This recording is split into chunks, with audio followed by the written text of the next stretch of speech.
Good morning. Good morning. Hi.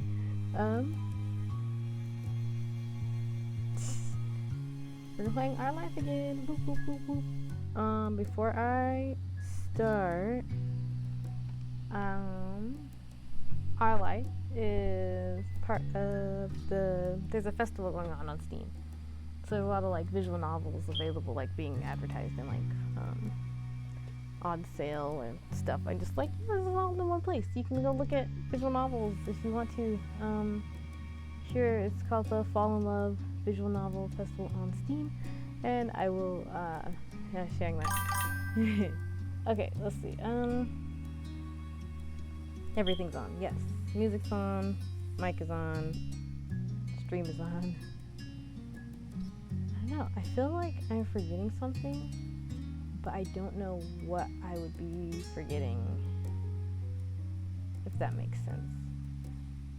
But yeah, okay, so we will be continuing on. We are in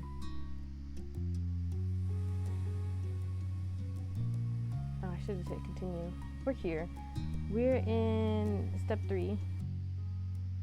I did decide, because beforehand I didn't have the DLCs. I did decide I'm just going to do these DLCs in this playthrough. We won't be going back, at least not for now, because we gotta plow through. We gotta finish, and I have all of them now, so I can always come back at any point. And one thing I also wanted to comment on, because it's hard sometimes to describe my character that I'm playing as. His name is Tyrone. I call him Ty for short. That's his nickname. But it's hard to kind of describe him sometimes, because when I'm still figuring it out, because as a writer. But 2, I have a little bit more of a example. Have you heard of the group X-Love, or XLOV? They're a K-pop group. They debuted this year. They're what do you call it? Not like a genre. They're not like a theme, but like kind of like a theme. Is genderless, gender free, and I think that's where we're going towards in general for Ty and his longevity. He'll eventually get there. That's what I think the end goal is. Anyways, so I think that's the most important things to mention, and I guess we'll get started. I always got a little bit of jitters, I feel like, when I start. I don't know why. I feel like I'm forgetting something. Anyways, we will start here with errands, because I just go in order of the,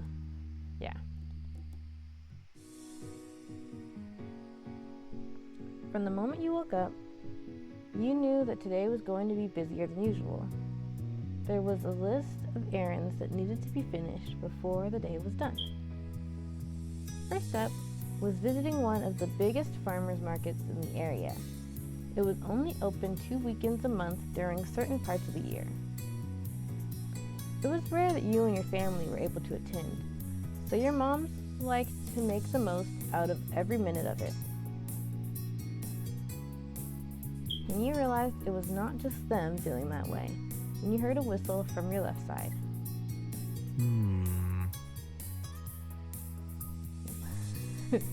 Oh, sorry, I read ahead and I was like, who says that? Oh, wow, this is a swanky show. Vegetables have never seemed so highbrow.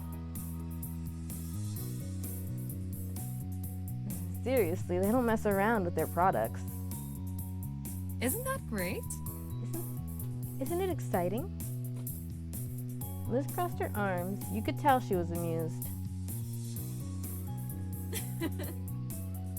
We couldn't have picked a more... I forgot what voice I did for her. Hang on a second. We couldn't have picked a more perfect trip. It's been too long since we've had a true family outing. Her teasing tone said more than she actually did. Your next-door neighbors had joined you this day, and that's what made it a true family outing. The 3 parents laughed approvingly. Out of the corner of your eye, you caught Cove looking at you sympathetically. Some things never changed, and some jokes never died. You'd long accepted that.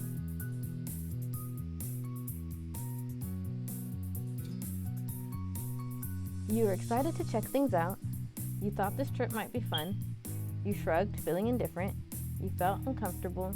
You were in a bad mood. This trip was a waste of your time.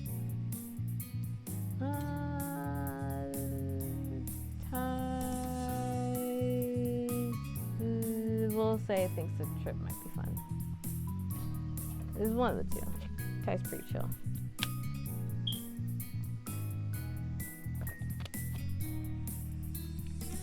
You smiled, trying to imagine how many stalls were set up. You were curious what hidden gems were waiting for you to discover. Among them. Well, I'm ready to get started. I've got plenty of dishes in mind I could use ingredients for. Before your moms responded to that, they glanced at each other and smiled. Yeah, that's a very good idea, Cliff. This place must be larger than it seems. It's difficult to visit each part in a single day. I got it. I'm sure we can make a decent dent together at least. Actually, since there's so many of us this time, we could take different sides of the market. Sounds good. Divide and conquer, eh? That sounds brilliant. Everyone watched your moms, surprised. No one had considered that an option, but your mom flashed the group a dazzling smile, continuing with the thought. Though it's a little unfair that there are 4 Jones family members and only 2 Holdens here, so I'll go with you boys to even out the odds. Okay. That's fine with me. Cliff scratched the back of his neck and slowly met Cove's stare. They both seemed unconvinced but weren't sure what to say about it. Don't worry, we'll be apart for only a few hours. Then we'll have something to talk about at the end of it. Father and son ultimately nodded. This wasn't an argument they were going to win. All right. Alright, I don't get the point, but I don't mind spending the first part of the trip with Tyrone and Ma. Ma clapped her hands together at that. Wonderful. Are the teams ready to go?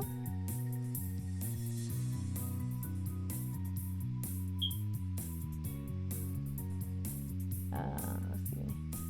Hey, I didn't agree to anything. Yeah, let's go. Can I be the one who goes with the Holdens instead? You stayed quiet. Yeah, let's go. Ty's ready to go. He's not gonna not hang out with his sister. He loves his family. Ty's a family guy. Family guy. I don't even know. I don't even know if that's funny to me. Okay. Delighted, Mom hooked an arm around you in a little side hug. You grinned. Thank you. Taking the lead, Mom walked over towards Cove and Cliff, who were still eyeing her confusedly. Let's go. Come on, boys, we're heading out. Sure. Okay.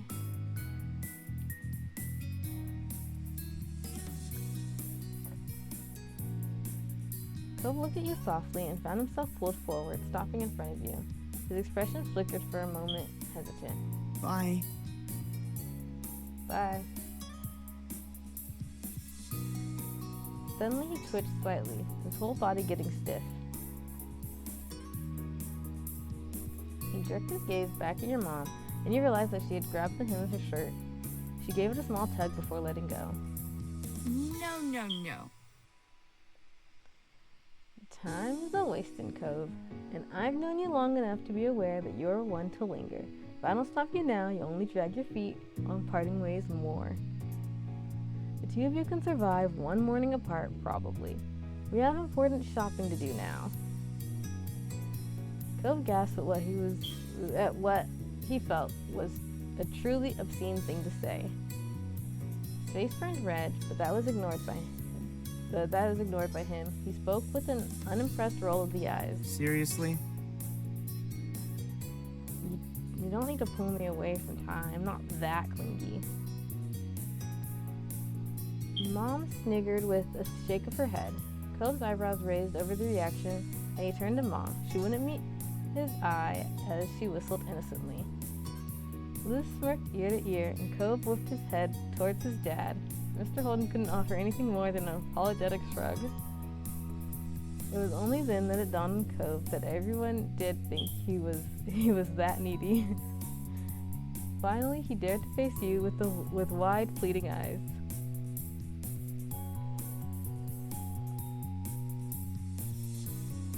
Don't make fun of Cove. Who said you were allowed to say things like that to him? Cove is totally capable of being independent when he wants to be. There's nothing wrong with being attached. It's nice. Come on, Cove. You know how it is. Silently, he stared back at him. Huh. What would Ty say? Ty...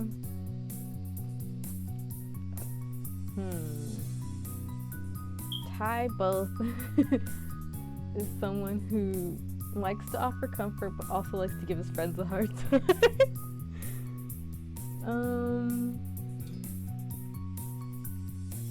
Okay, let's see. What's that?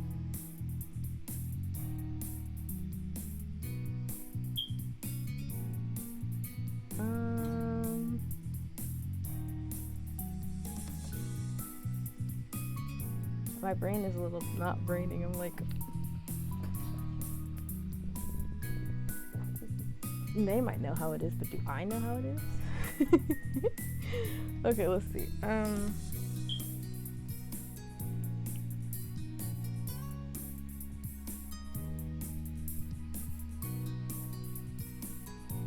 No strong thing. You know me. I gotta. Well, I'm not doing option 6. Well, I'll leave stared back at him. I guess we'll try this one. The coin said yes. So we'll try. We'll try. Do I have a save spot? You know me and my saves. What's this? This is just sitting here. It's like an in-between screen, right?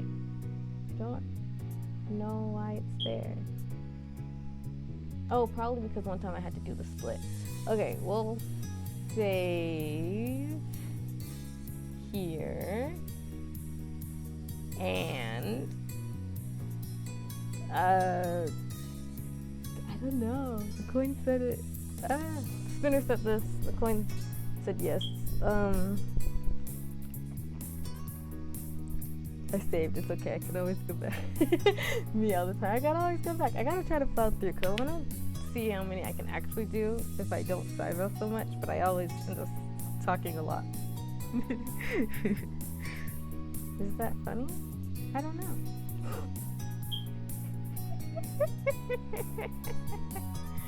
Okay.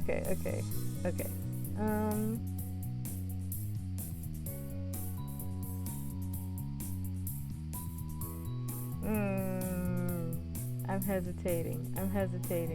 Don't hesitate. Maintain.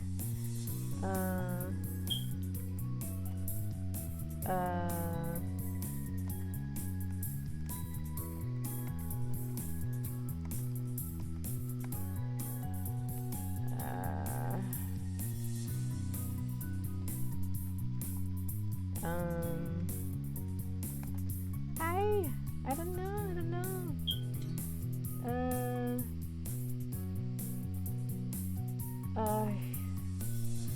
I'm indecision. It's such a simple response that I get stuck. But it might be what.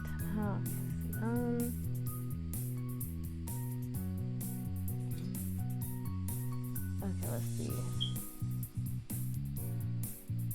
Oh, that's not what I wanted. Okay, well we'll try it. We'll just try it. We'll try it because Ty's kind of a tease. Anyway, he likes to give his friends a hard time, and I think if you had to narrow it down, it would be one of these 4, right? And then but I don't know. I don't think it'd be this one, so that makes it one of these 3. But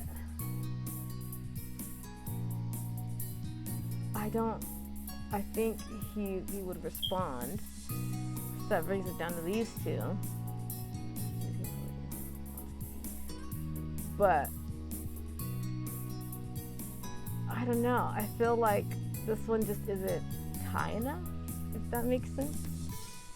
If that makes any sense. I feel like it's something more likely like Paisley or Miles would say. Ryan would say this.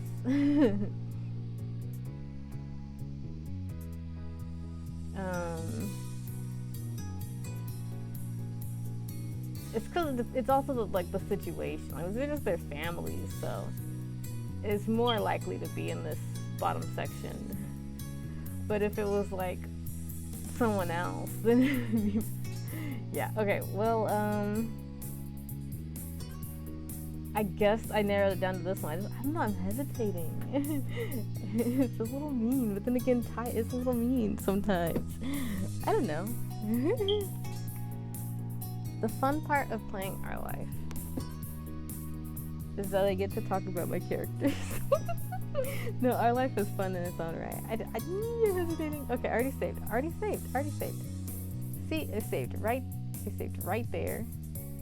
Yeah, so it's actually the only option that we end up choosing. Okay, it's saved. Here we go.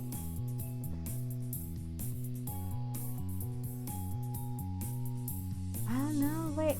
Oh, should I do that thing where I look at the first line of each again?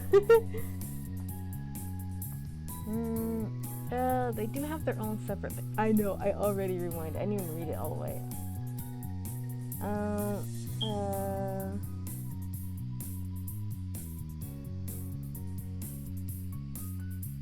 Well,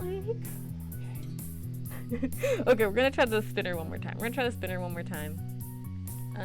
Because we're gonna see what the spinner says this time. Because I actually am spinning the spinner with this question in mind completely. Spin, spinner, spin. Spinner said option number 2. We're not doing option number 2. I don't need to look at it. I know what option 2 generally is. Okay, 4. What's 4? Okay, we'll try it.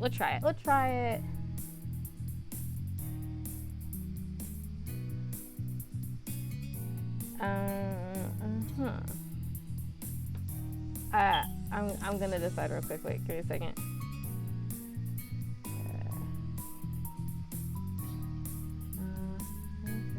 Okay, wait. And what's this one?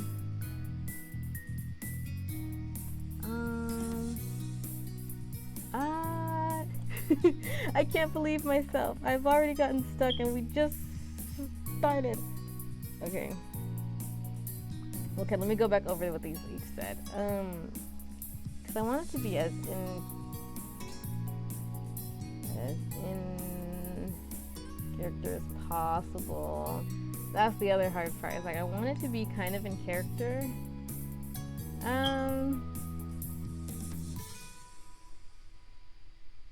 Okay, so that's just like saying it. It's like, oh yeah. This is let's see.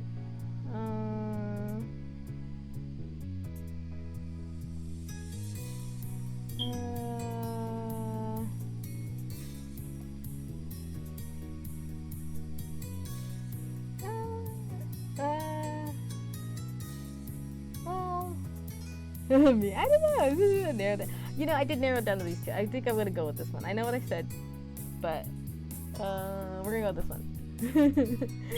Because I gotta move on, and I don't know, just this one doesn't feel right enough, you know? If it doesn't feel right, you gotta not choose it.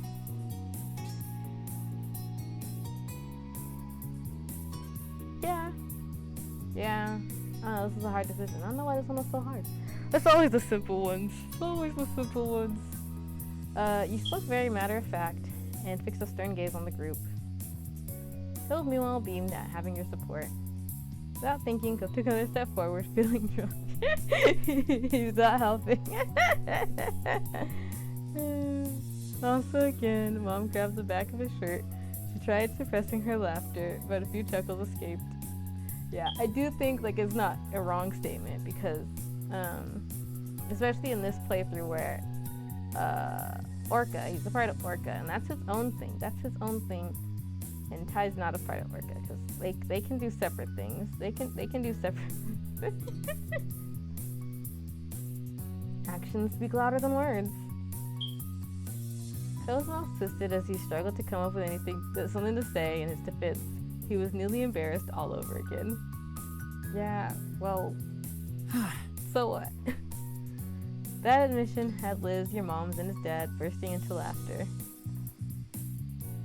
Co grimaced and walked several steps from the group before stopping. He clearly wanted to move on, so much that he was physically moving away. He smiled softly and waved goodbye. When he noticed, Co's mouth pulled into a bent smile of his own, and he seemed to feel a bit better. See you later. Better a bit. See you in a few hours.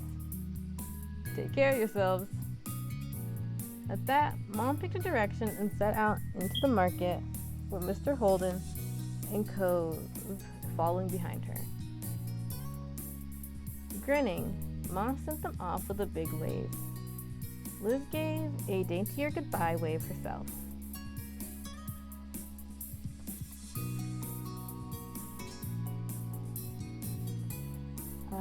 Despite the change in plans, you were still glad to be there. You felt like the change in plans was a good idea. You felt unsure about it. You'd been happy, now you were annoyed. That definitely put a damper on your good mood. Yeah, I think he's probably just like, yeah, okay. Like, I'm not sure he's like, oh yeah, that was a good idea, but I think he's like, yeah. It wasn't what you imagined, but that didn't matter. There was a whole market to explore, and you couldn't wait to find something good. Some good stuff. When they were gone, Ma cheerily turned towards you and Liz. She put her hands on her hips. Do you think there'll be any nice ginger around here? We'll have to find out. We'll have to find out. I'll figure it out. We'll go. Gotta keep going. You nodded in agreement, keen to truly get the shopping going. Ma led you both into the busy market. Some time passed browsing. There were only a few stalls you stopped at. You had fun chatting and laughing, pointing out various things to Ma and Liz, and vice versa.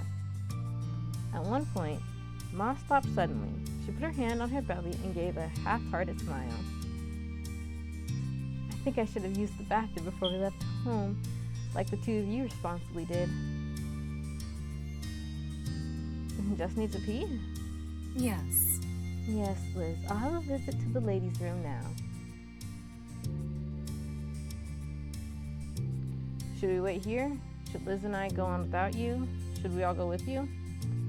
I think time to ask, should we wait here?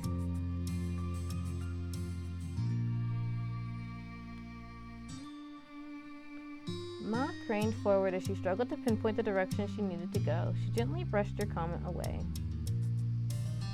There's no need to worry about me for this, or waste time standing around. Keep on shopping. Well, actually, I might need help finding my way. Can you please come, Lizzie? You and your sister had to share a look over that.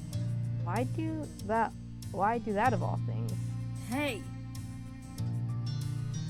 Ma, if anyone should go anywhere on their own, shouldn't it be you?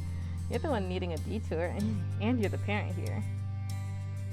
Ma giggled, unfazed by the resistance. Liz, meanwhile, tipped the brow of her hat up, watching Ma skeptically. Soon enough, Ty will have to handle doing these kinds of errands on his own. This makes good practice. What? Ma hooked an arm around Liz's and pulled her along. Have fun. We'll find each other again later. Excuse me?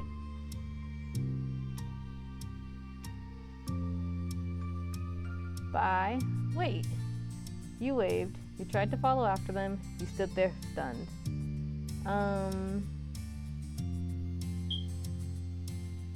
Yeah, okay, so they just abruptly left. I don't know that he would... Maybe... See, it's always the simple ones. It's always the simple ones with me. She just told him to have fun. Like, what? Wait, the conversation wasn't over. The word burst from your lips as Ma and Liz waded into the crowd, but it was in vain. They were out of sight within minutes, and what started as a group outing rapidly became you, entirely on your own.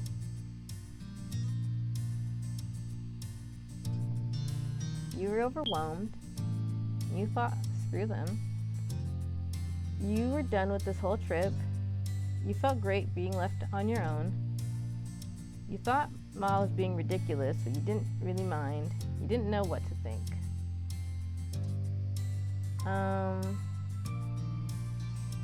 Yeah, okay. It's a big market. They've suddenly left. They didn't establish a meeting spot. But I think Ty likes to be dependable also.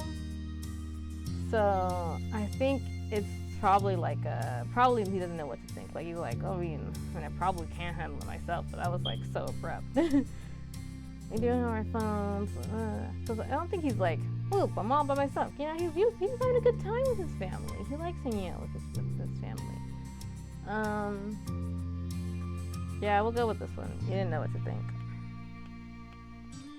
I think if it was Miles, he would be for sure the overwhelmed or done with the trip, but probably overwhelmed because it's a big market. Like he can do things on his own, but like he doesn't like. There's a big place. There's a lot of people there. That's gonna freak him out. He no longer has support of comfort of knowing people near him. Yeah, Miles would have a total freak out. But we're not playing Miles right now.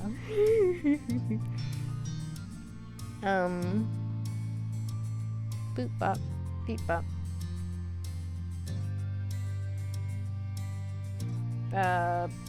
Paisley's probably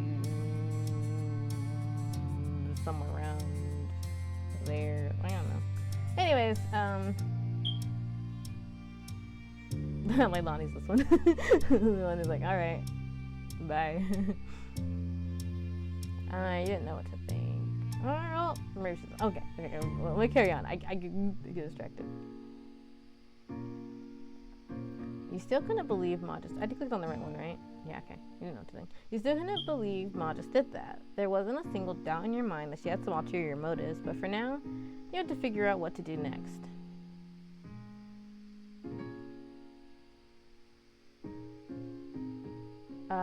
You walked off on your own. You found a place to sit where you were left. You texted Cove to meet up. Well, I think he's first gonna start walking because he was supposed to continue shopping. Because he's not gonna sit down because they're like, okay, his mom to tell him to continue shopping, so.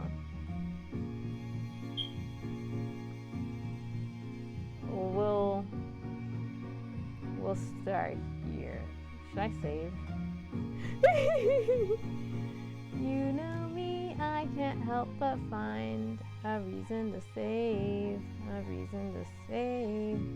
I need a spot to save in. Oh, sure, we'll save here. Ooh, wait, well, we'll save here. We'll save here instead. Yep, we'll save there instead. Yep. Why? I don't know. Walked off. Okay. I could have just saved over but yeah, it's okay. Sorry. Resigned to your fate, you picked up where you left off browsing the stalls. One hooked your attention. While most stalls were selling various garden-grown foods, this one had an array of homemade fudge. There were even vegan versions of every option. You got closer to the stall, but your gaze drifted elsewhere. Nah, I think Tad's gonna look at the fudge. You sidestepped past a few other people and got yourself right in front of the counter for a better look. There was a wide spread, dozens and dozens of delicately cut squares and decadents. Did I read that right? I don't know. The owner smiled and approached you to explain their shop. This fudge is sold in boxes of 4. They either can be all the same, all different, or any mix you like. Are you looking to buy any today? You didn't want to get any. You wanted to get a box yourself. You wanted to get a box to share with everyone. You wanted to get a box just for Cove.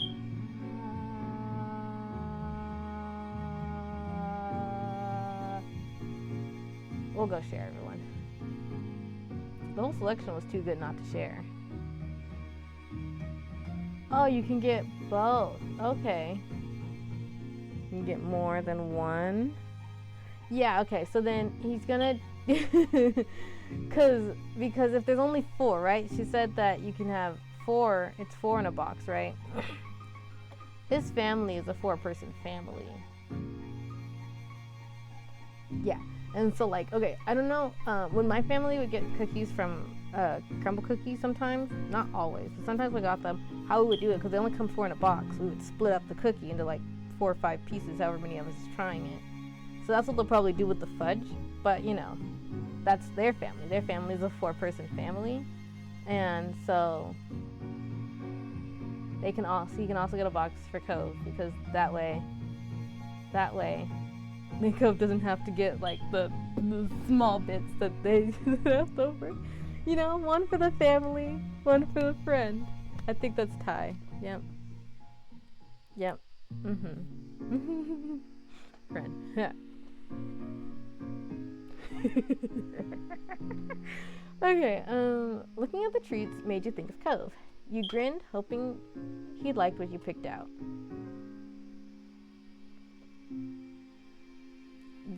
Yeah, he's going to share that one. Oh, but then Mr. Holden. Okay, well, yeah, I don't think Ty thinks about himself that much, though. Yeah, I could use some fudge. I'm glad you came to the right place, then. For the group, you picked... Oh, shoot, okay,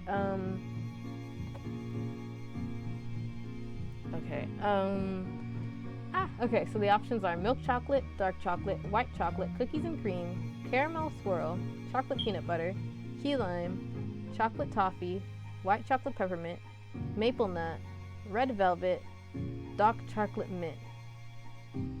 Okay. That's a lot of flavors there. Okay.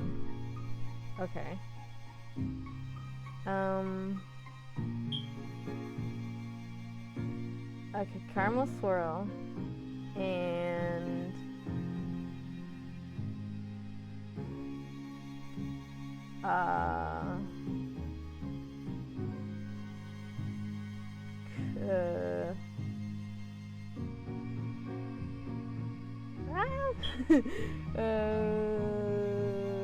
cookies and cream.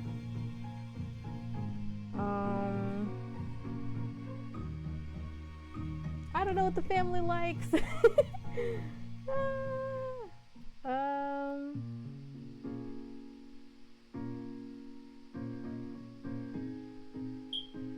Shoot. Okay, let's see. Then I'm gonna pick these again. Okay, we'll get a dark chocolate, and this will be the last one.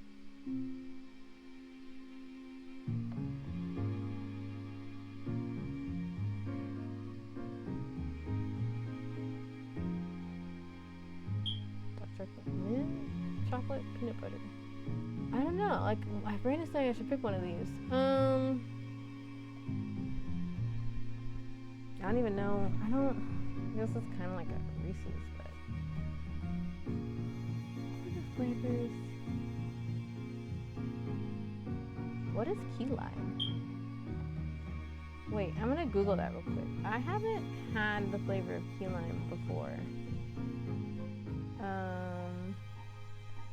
Wait, I can just use this. Okay, key lime flavor.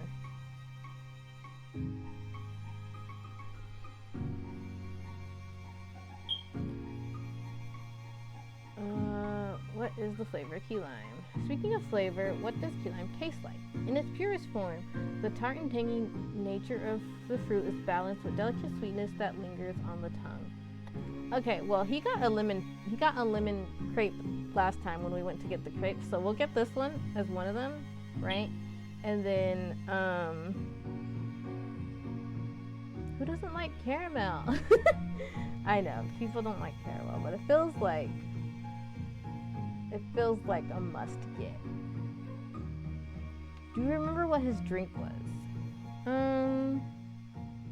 No, I don't remember what his drink was. Am I trying to think? Okay, well, you know, you can't go wrong. Well, you kind of can't, but you can't go wrong with milk chocolate. And then I'm tempted to get the red velvet. So there we have it. And we don't know if those are good options at all, but we got them. And if they suck, well, I don't know, don't eat them all at once. Don't eat them together. The shop owner carefully put your order together. You couldn't help but try to imagine how Cove might react when you presented this to him. Everyone else was definitely going to be happy when you regrouped later. You paid, and there was no stopping the large grin going across your face, all across your face. Pivoting on your heels, you wove your way back to the center of the path. You pondered for a moment what you should do now. None of the stalls were catching your eye. What did grab your attention, however, was a head of familiar seafoam hair sticking out above the crowd. You knew instantly it was Cove. He hadn't noticed you yet, but he was walking in your direction. He had a couple bags tightly in his hand. Strangely, you couldn't spot your mom or his dad anywhere. He's gonna call out to him. The options are you let him go, you call out to him. Yeah, he's gonna, oh look, there's the bracelet. You can't really ever see it any other time. The gift, the bracelet. Cove, over here. He instantly stopped dead in his tracks. Alert, Cove's head snapped up, and his eyes searched the crowd until they landed on you. His whole demeanor brightened up the sight. Ty. He weaved through passerbys awkwardly in an attempt to get through as fast as reasonably possible, nearly stumbling more than once.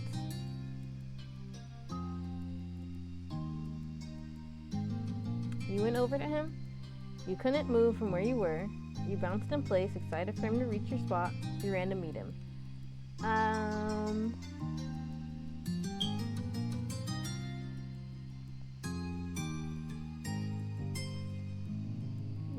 I'll go over to him. You stepped around a few people to meet Cove partway. It was undeniable that he was shopping by himself. You stared at him confused. Where's the rest of your group? Cove crossed his arms defiantly, the bags twisting in front of him. Your mom took my dad and I ended up alone. Why are you by yourself? Mom, Liz abandoned me too. What? I can't believe this happened to both of us. They planned it. They had to. I don't know why. Are they pranking us? I don't know either. You meant it. You couldn't fathom what your moms were up to. Cove shook his head, trying to clear his mind. Well, I guess things are just up to us now. Yeah. So, his gaze wandered off as if one of your parents might simply appear if he kept checking, and you could tell he was still processing the situation. He scratched the back of his head, looking sheepish.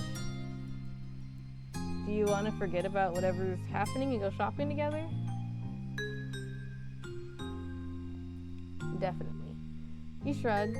Happily you nodded. I'm not sure. Definitely. There was little care in your mind for what your moms had planned. You were ecstatic at the thought of spending the rest of the trip with him. don't worry about it. Even if we have to make our own fun, we're going to have a good trip. Cole smiled at you encouragingly. It made you feel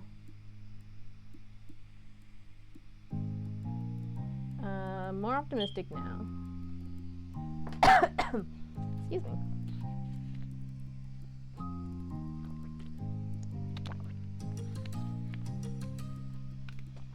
More optimistic now, a little bit more hopeful.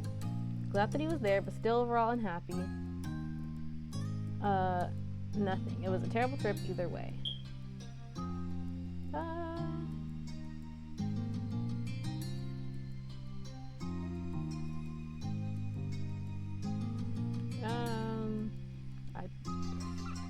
I know this is such a simple question. I'm like, huh?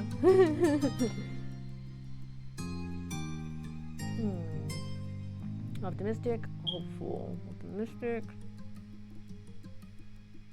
hopeful. I guess optimistic.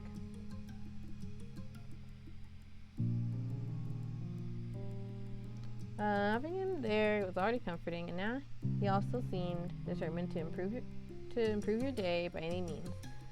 That had you looking forward to what was coming next. So where to first? I don't mind going back the way I came if it's new to you. It's not hard to miss stuff even if I've gone past it. What have you gotten?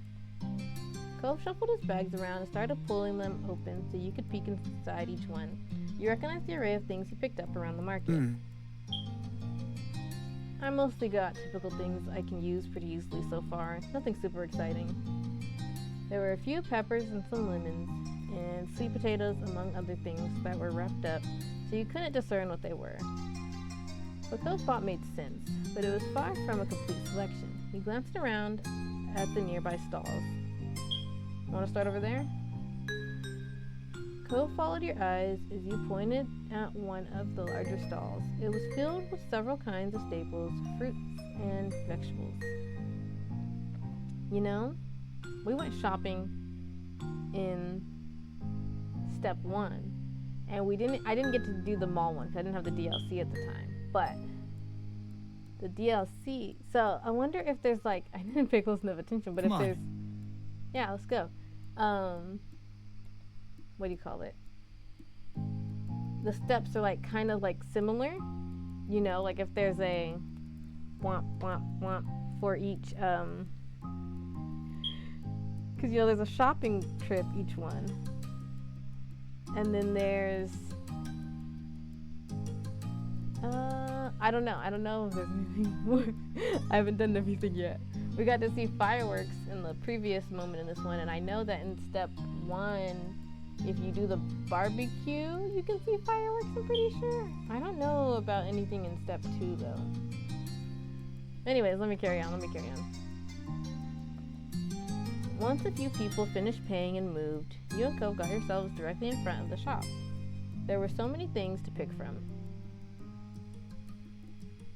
Okay, let's see.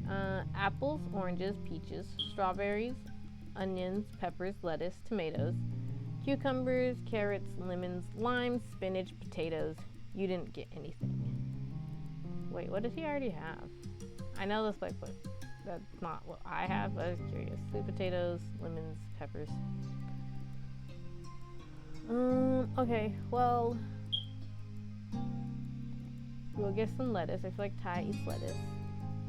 Potatoes are a staple. Strawberries. I don't really have too many things, so like, why not?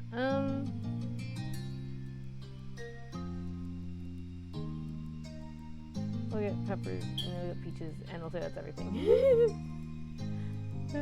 So, a shop owner put your selection together, handed to you in a couple bags. Happily you paid and waited for Cove to make his purchase. Ready to go? Cove grinned, satisfied with his new choices. He added another bag to his small but growing collection. You nodded. All right. Okay, now let's go. Together, you and Cove wandered the market, on the lookout for any stalls that caught your attention. Cove was walking around with a spring in his step, talking about the various meal ideas he had in mind.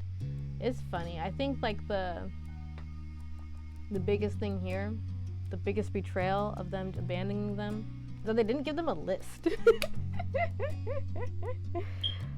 Like they're like, okay, we just gotta look for a stall that catches our attention. That's some stuff we could use. You came to a market without a list? You left 2 teenagers? Well, I guess they graduated, so they're still teenagers because they're 18.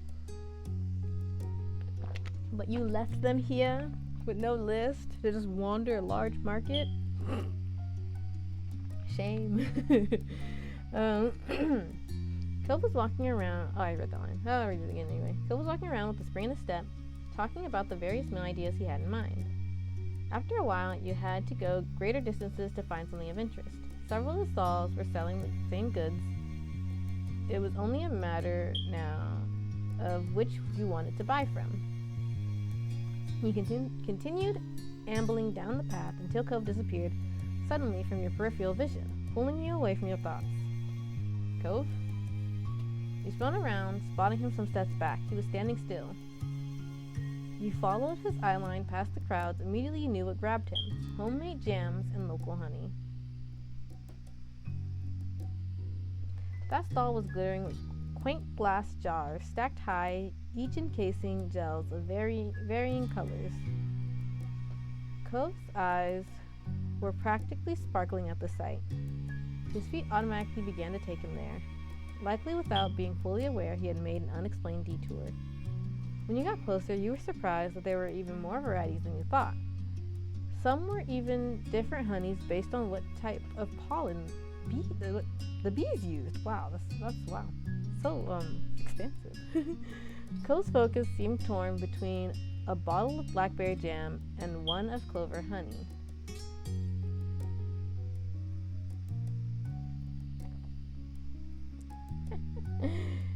Did you want some honey? You said just to tease him. I wonder what on earth you could possibly want at this stall. Everything looks really good. You shook your head at him disapprovingly. You quietly left him to his dilemma.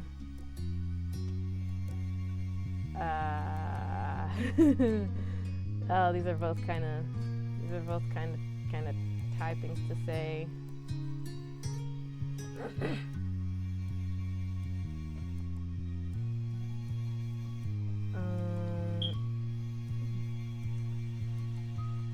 Yeah, I can say more of that. That's fine. Okay. Here we are, stuck again, because it's me. Okay. Okay, they didn't agree. The coin said this one, the spinner said this one, so they didn't agree. I know, I don't kind of,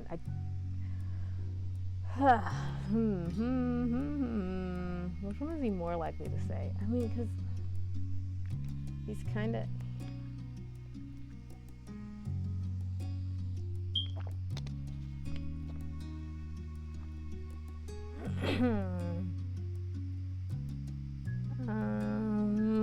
okay.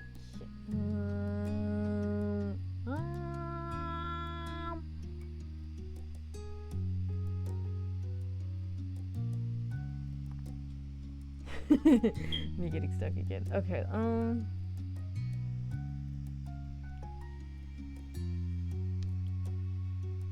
Right. Okay, my other narrow down thing is how would other people respond? My other characters.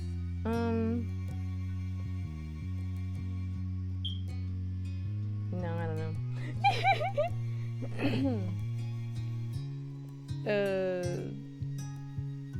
Miles might be this one. Paisley might be this one. Ryan, this one. I mean, Ryan could also be that one, but I feel like he's more likely to be this one, to be honest. Should I try it? Should I go for it? Okay. I'm going to spin and flip the coin one more time because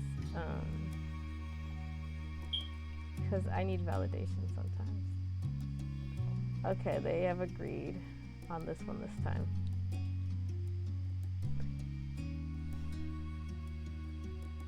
Sorry, I thought I heard something. I was like, what's that?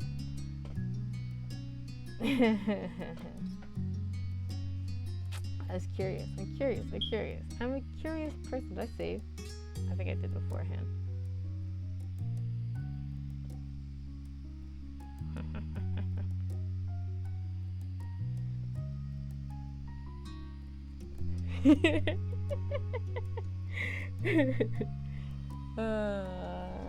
Fiery wants to go back and change it. I'm like, should I just stick with it? Okay, let's see. Dumbfounded, Cove nodded in response. His face was burning red. You grinned, way too pleased with your own joke. You thought things over for yourself, too. Okay. Plum jam. It's probably purple. Honey butter. Oh, you can probably get multiple, huh? Is that a thing you can get multiple? Yeah? Okay. Well, yeah, we'll get the plum jam first, and then we'll get honey butter.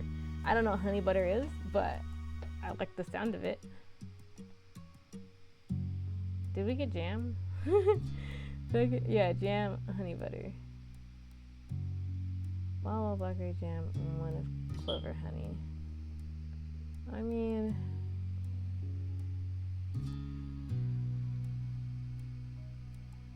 yeah, sure. Should I have gotten the... Okay. You paid and the shop owner started putting together your order. They carefully packed it in a singular paper bag. Thank you very much. Amused, you watch Cove give in and just buy both the clover honey and the blackberry jam. He also went all in, getting spring wildflower honey and plum jam too. The shop owner thoughtfully wrapped each in brown paper to cover them before putting them away in a bag. He handed the purchase to Cove. Thank you. Yo stepped away from the stall. Cove didn't fail to notice the look you've been giving him since he agonized over his toast toppers. Hey, this doesn't go bad for a long time, so why not stock up? I've chosen one if I could have chosen one if I wanted to. Alright, Cove. It'll be nice to enjoy snacking on it for a while. As you began to stroll, Cove looked up at the sky and smiled. It was sort of unexpected, considering all this was technically an errand, and unexpected changes often upset him. But he was happy, and Cove liked doing this kind of normal thing. And you could tell that Cove would especially enjoy doing these kind of things with you.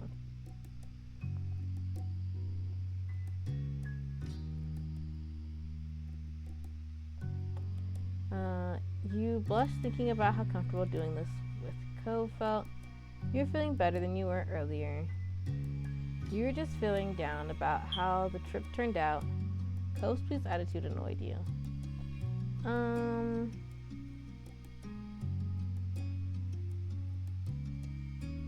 Yeah, it's like Loki getting kind of domestic here. We'll go the first one.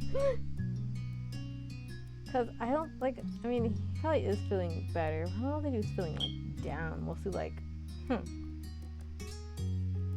you know, like ... what? But,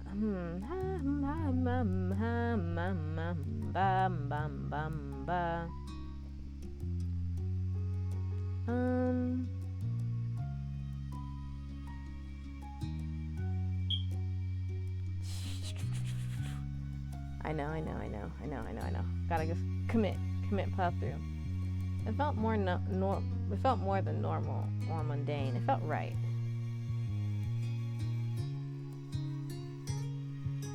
I'm glad you're having a good time. We're so domestic. I wonder what the others are doing right now. He remains silent. Yeah, and time means like Ty's dragging him down with him. That's the best way to put it.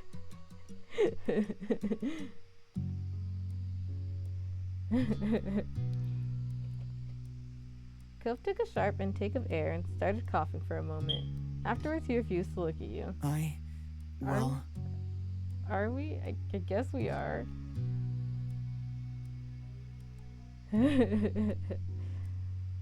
Later, when you spotted a less crowded area, you took a break from browsing. Cove started rummaging through one of his bags just to check on how his goods were doing. A smile grew on his face as he went on to the next. He chuckled, knowing that Cove wouldn't let anything go to waste. There wasn't a single doubt. He was going to eat it all. You held a hand in front of your face as you squinted upwards. The sun had moved quite a bit. You'd been at the market for a good while now. Neither your feet nor your arms were sore right now. And Cove looked to be doing fine too, but that was something that could be coming. There was a price to pay for this much shopping, and it wasn't always just in money.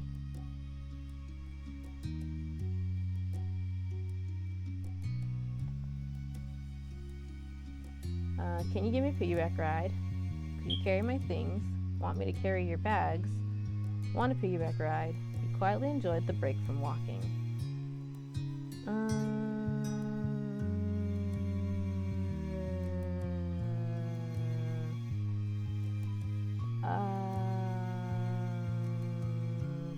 I don't know if they won't just like chill for a little bit if we don't click this one, but I think Ty's going to offer. I think Ty's the kind of person who would offer to carry the bags.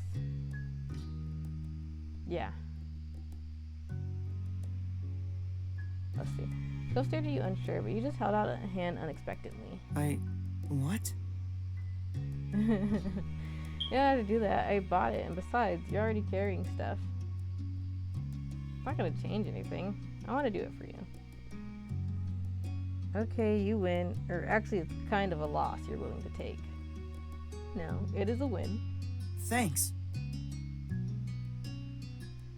Cove bundled up his bags into 2 groups and held them out for you to take. You accepted, but had to temporarily put all the bags down on the ground. He chuckled, watching you shuffle the bags around, so each arm wasn't carrying too much. Thank you. Thanks for doing this. Really, it's nice of you. No problem at all. Standing up straight with the bags, you were all set to get going again. You grinned, happy to do this.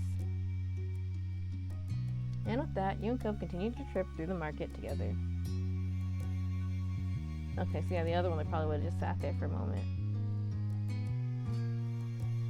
Hello.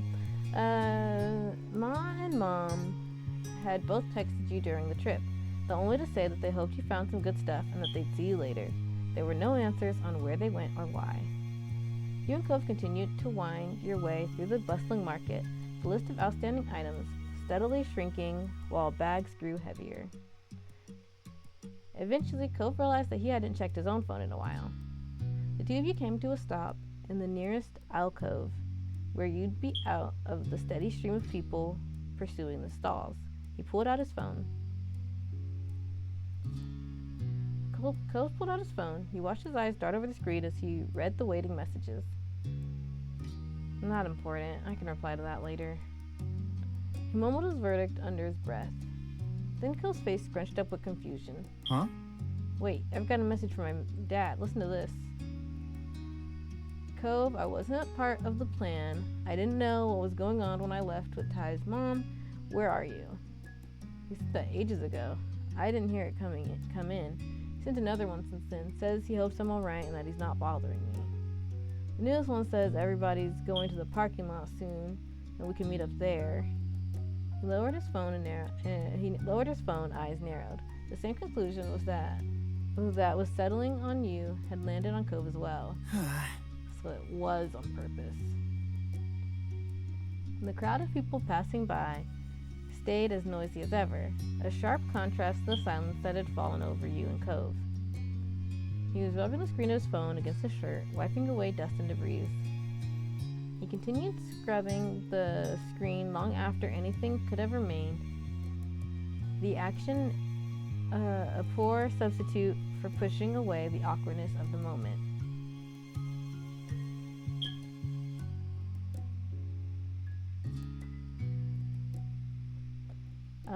You felt alright about it all. The whole mess was so upsetting to you. You were furious. You didn't care about what your moms had done. You were struggling to comprehend this. The shock was too fresh for you to even know yet how you felt.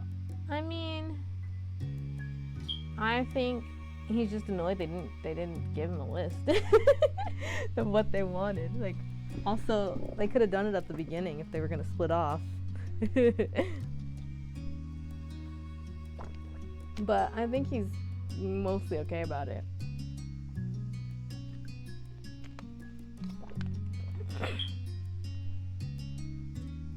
Yeah, he's probably like, oh, well, huh.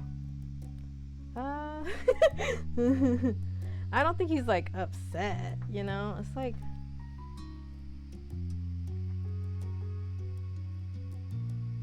I think it's a little confusing, like why make up a whole thing and leave us at the market? But if it was Miles, I'd probably do this one.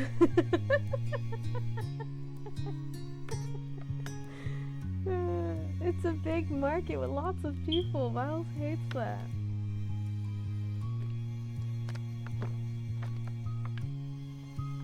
But for Ty, I don't don't think that it's not like he doesn't care. I think he's like, he's either this one or like one of these two. But I don't think he's like shocked. But I guess he is like, huh. Like I think he doesn't get it. I think he's okay, but he doesn't get it. If that makes sense. Like, why didn't they just ask and then do the shopping on his own, or set him up to do the group split up differently?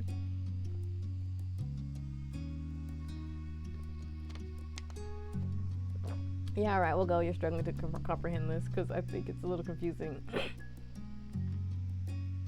Exactly. Some of your parents' actions made more sense with this context, but the bigger question, that of why, was still weighing down on you.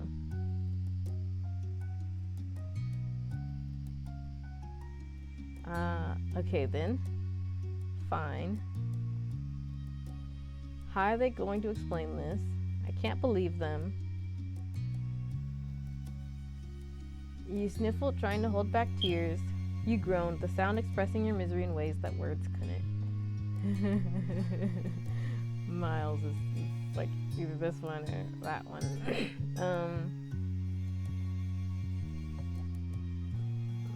No, it's probably like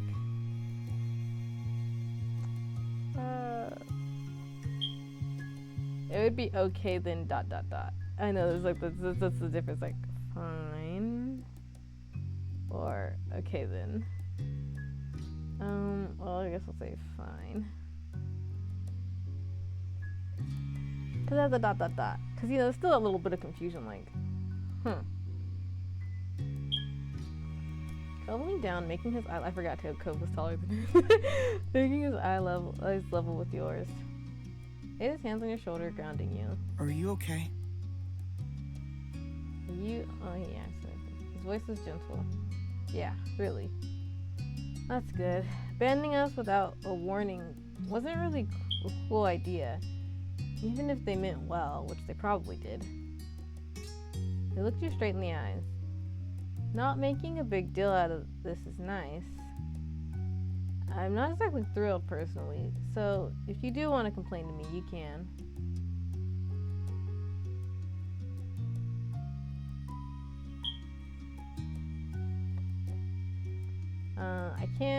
I don't have anything to complain about. Maybe I am kind of mad. Okay, I'm disappointed. What's this mean? It could be kind of annoying to me. He didn't say anything. I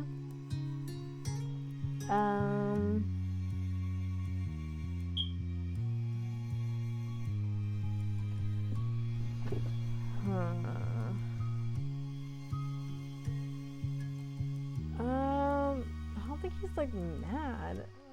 He's probably, I think he would complain that they didn't tell him what they wanted. So maybe that's a little mad or disappointed, but like I do think that's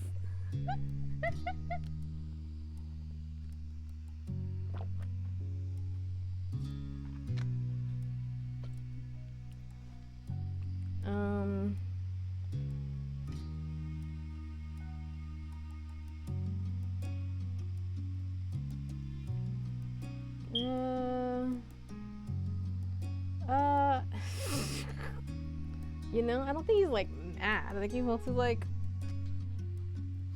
should I have just known? Like, they just wanted me to wander, like without direction, like.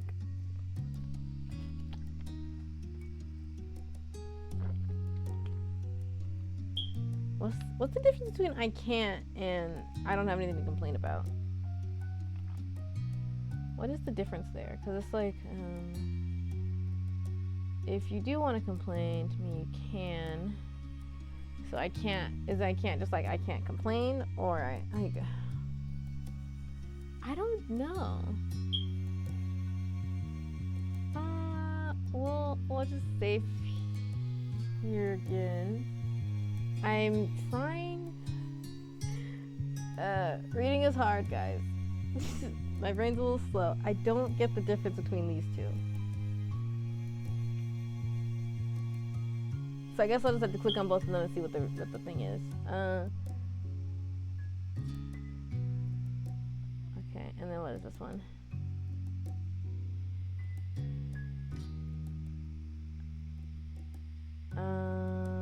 What's this one?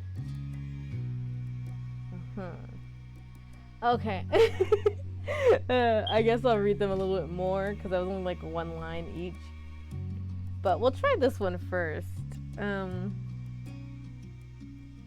What was this? I know, I just said I'll try the other one first and I clicked on this one. Well, even if you don't feel bad about it right now, you don't want to talk to your moms, I just want you to know that you can still at least talk to me about it. And there's no time limit on that offer, okay? Okay, so that was that probably whole thing. Nothing ever? I don't know. His mouth hung open and he laughed. No way.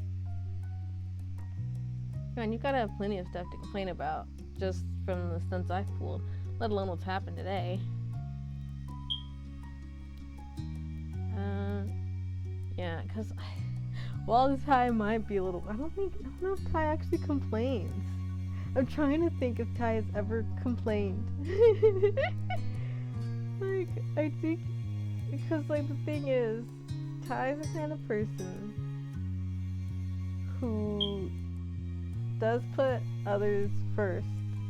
Like, he likes to give his friends and sisters sometimes like a little bit of a hard time, but like not like in a like mean way, like in an endearing way. Like, because they're close, he can like pick on you a little bit, and it's not like all in good fun and not any harm. And he's always gonna like take good care of everyone. But like, I don't know if he's ever like complained. So maybe that is just, I don't know how he's gonna complain about. Like, I feel like he would eventually come down to like, maybe it was me, maybe I did something. Like, I think even if he's first like, I can't believe they didn't give me a list, he might be like, well, maybe I missed it. Maybe they did go over everything we were gonna get and I didn't pay enough attention. Or maybe I should have just known because I've lived here for my whole life.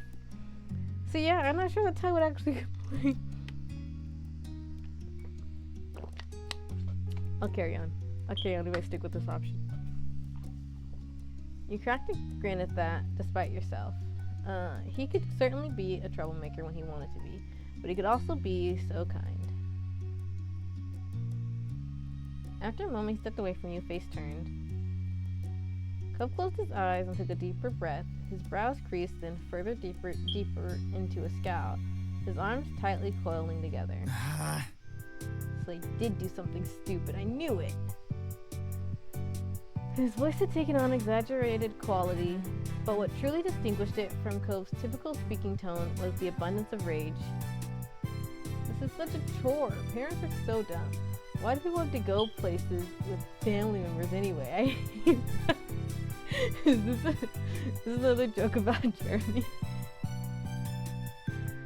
You got it instantly. It had been years since the boy with the bowl cut had been in town for the summer, but Cove had never forgotten. To this day, he continued to unleash his impersonation whenever the moment felt right. Sometimes you wonder if the act had grown more exaggerated over the years, if the kid really was always that ridiculous.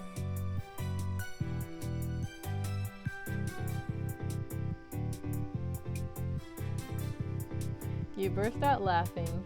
You shook your head at Cove's silliness. You played along. You smiled quietly. That kid is never gonna live that down, huh? You quietly sighed.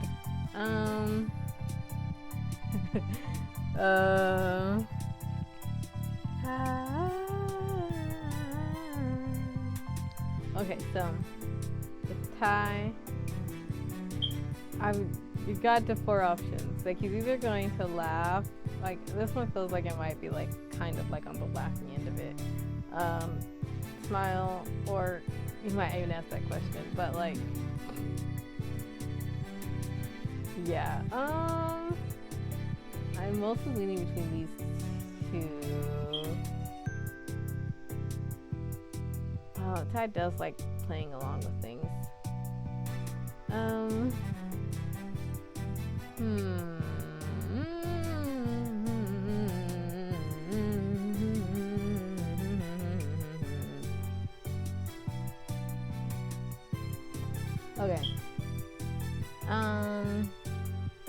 Oh. Final save here this time. Okay. We'll see what tone this is in. We'll see what tone this is in first. This is why it takes so long. Not ever. Cove gave you a lopsided smile, letting the joke rest for now.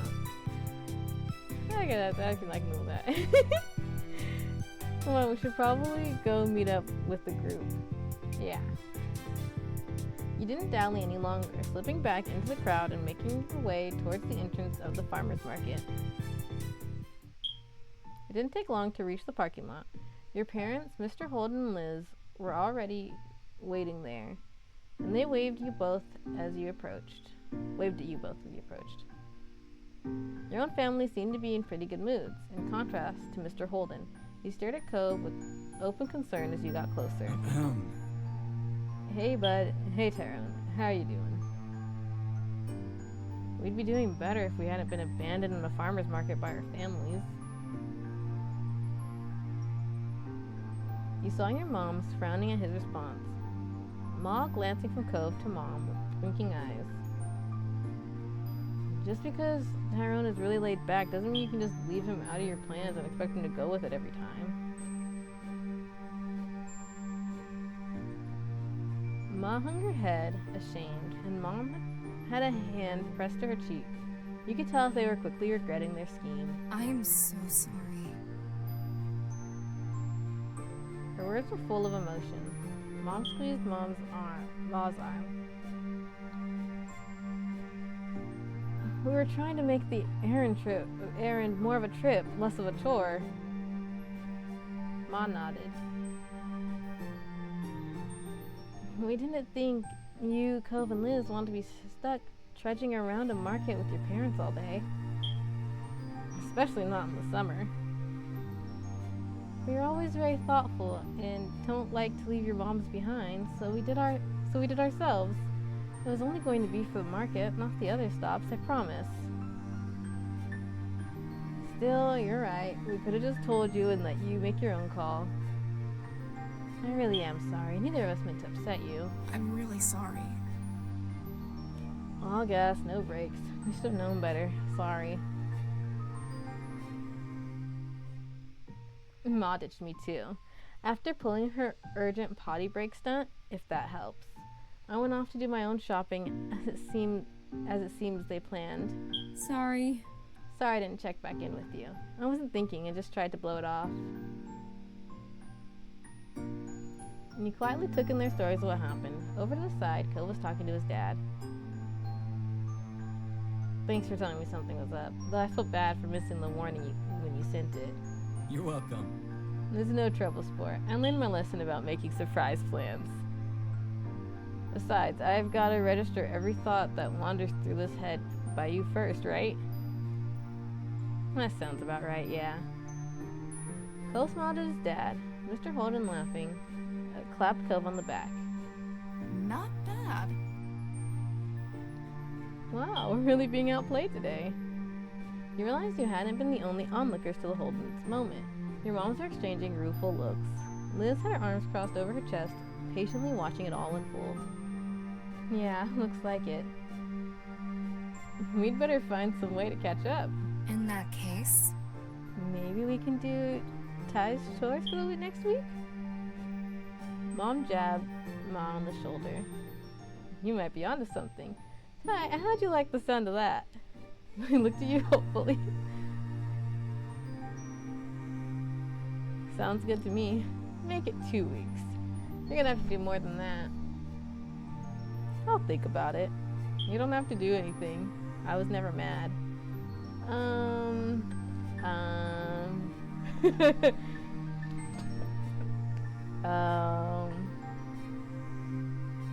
Ty's a little silly. Let's see. He's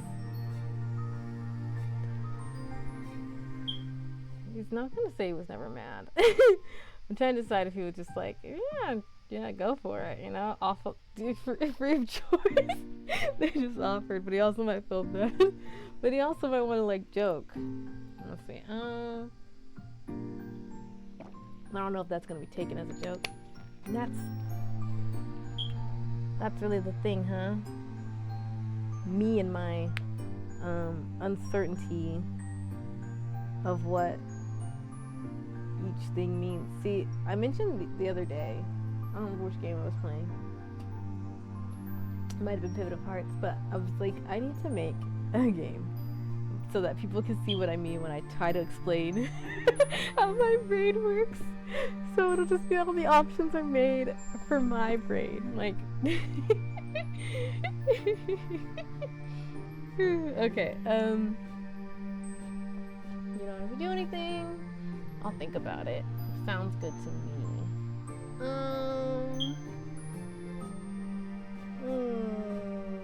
They are offering. If he says I'll think about it, he means now it's fine. Like, I'll do it myself. But like, you know, he wants to like play along with the bit. If it is a bit, to him it's a bit.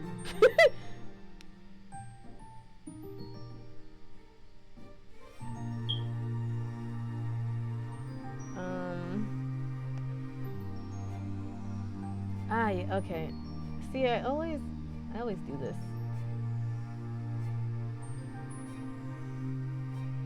What's option 4? This winner says option 4. 1, 2, 3, 4. And the coin says yes. Okay.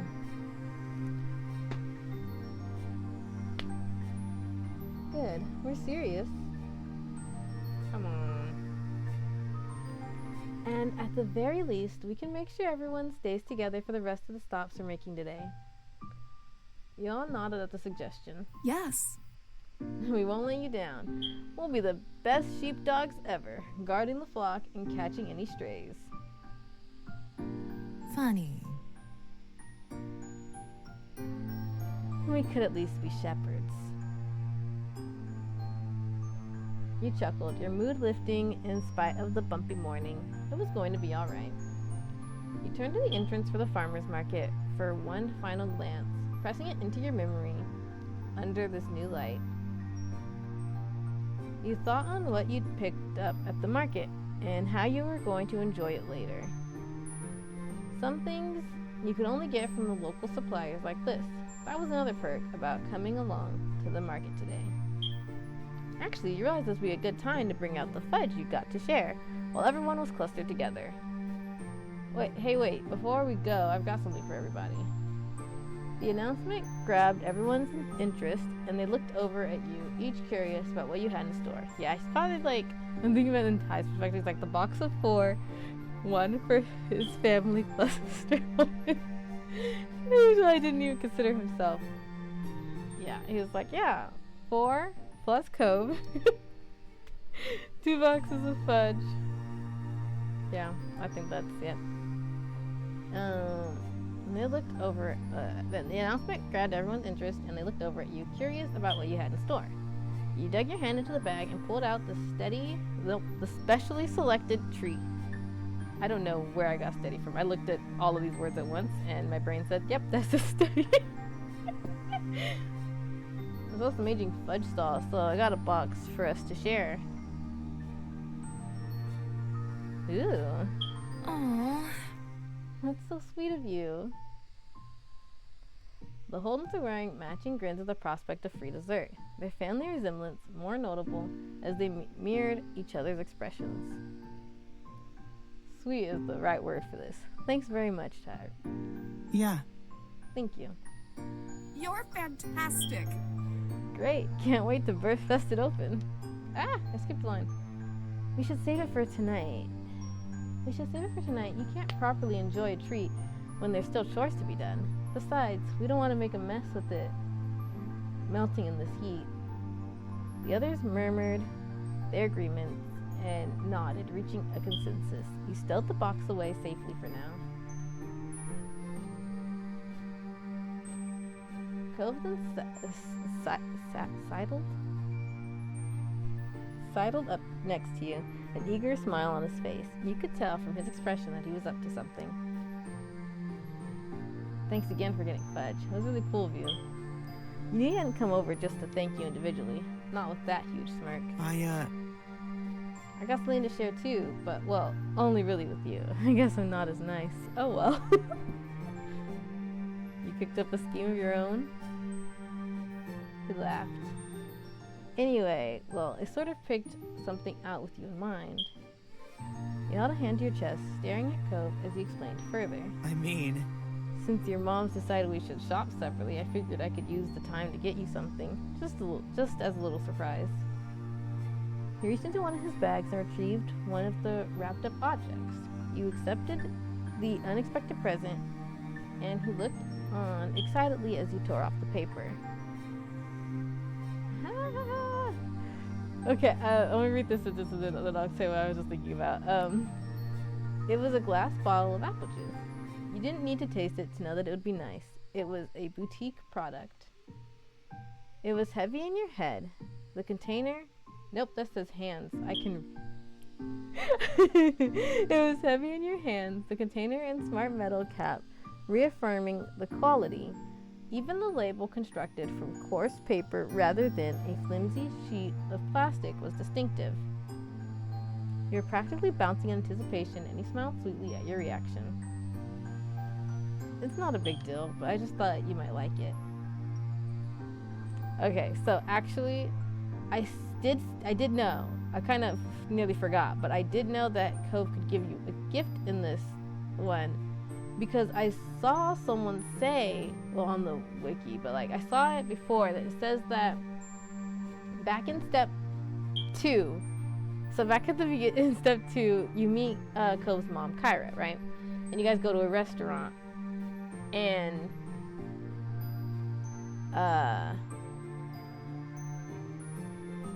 let's see, okay, so the drink the player chooses at the restaurant affects what gift you get here. But it was very unclear for me. I was like, what does that mean? I was like, what is that?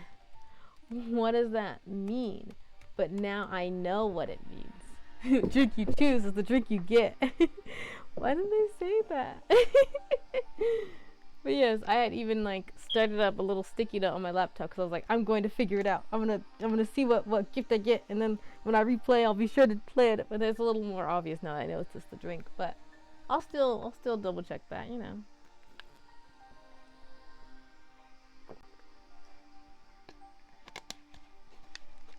Yeah.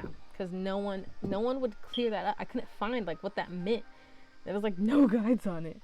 But now we know. Now we know that if you choose apple juice, he'll give you apple juice.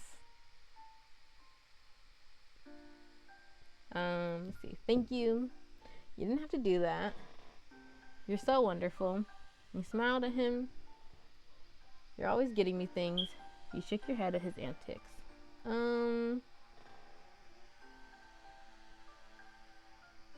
You're always getting me things. So.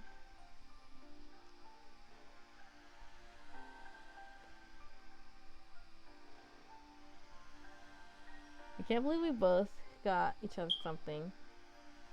See, now, I'm sorry, my brain is like, wait, if I would have said... Okay, I see. Okay. Can't believe we both got each other something. You weren't the only one who had that idea. Actually, we're really a pair.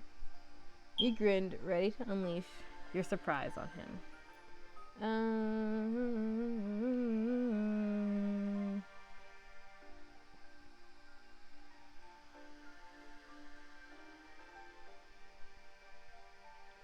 Yeah. His eyes began to widen. I was looking for you too, when you weren't around. There was a burst of laughter, first from your mom, followed by a chorus of chuckles from the other three. You'd forgotten they were still hanging around. Unfortunately, they hadn't paid you and Cove the same courtesy and had been listening in on your conversation. You weren't even apart for a whole day. You both still used it as a chance to get each other little gifts. Ma clasped her hands together, eyes bright. That's so lovely. A day was less than a whole morning. Right? True. I don't even want to think about what happens when you spend real time apart. That's my boy.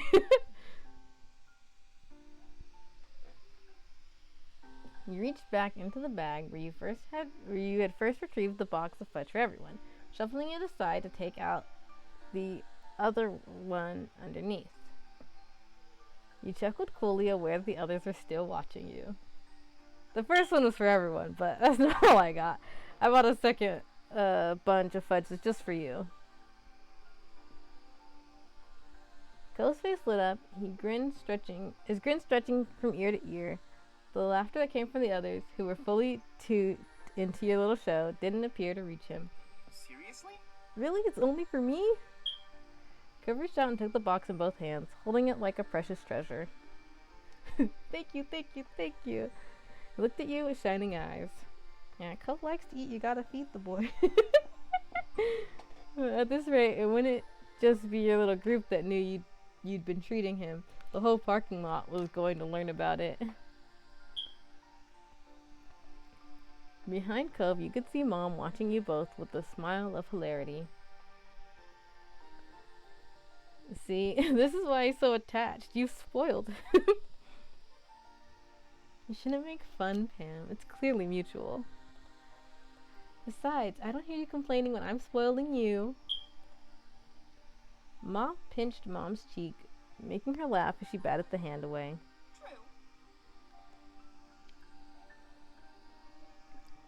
Liz clapped her hands together with the air of a teacher calling for attention. Since the other adults aren't acting like grown-ups, the rest of us are going to have to pick up the slack. It's time to get back on schedule and continue with the rest of the errands. Playtime is officially over. Ma laughed while Mr. Holden grinned awkwardly. Mom hung her head in an exaggerated display of mock defeat. Kids are tough. I can't even call them kids anymore. Liz tutted with amusement at her mother. Cove shrugged, staying a neutral observer, but the small smile on his face revealed that he was enjoying the conclusion. You laughed, glad that everyone was getting along. That's right, we're all grown-ups now. With that, your trip to the farmer's market was closed. It was time to move on. There were too many of you for one car, so you and Cove had wound up in Mr. Holden's car on the way over.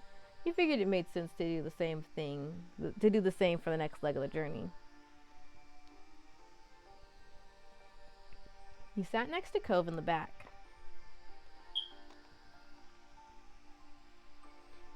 Immediately after the click of the seatbelt in its lock announced that Cove Immediately after the click of the seatbelt in its lock announced that Cove was safely strapped in, he began to unfold the box of fudge he'd been given. You're gonna eat now? Uh-huh. He nodded eagerly, not taking his eyes from the container. He lifted the top and longingly admired the selection inside. I'm nervous, like, what did I pick? Okay. Milk chocolate fudge is a staple. You can never go wrong with that. Is the green fudge lime? Yeah, key lime. That's amazing because it's fudge, but also fruity somehow. That don't look caramel? Wow, it's gonna be so nice. Red fudge. It's gotta be red velvet flavor. You're right. Knew it. Delicious. I love red velvet. See, I was like, I got the feeling he might. Like, I don't know. I was like, you gotta get him a red velvet.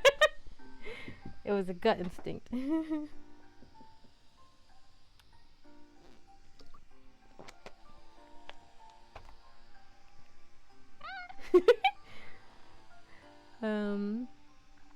Once Cove finished bestowing praise on what you picked, he promptly started sampling the selection. He was smiling, licking his lips, and having a grand old time. You could also tell from the way his nibbling was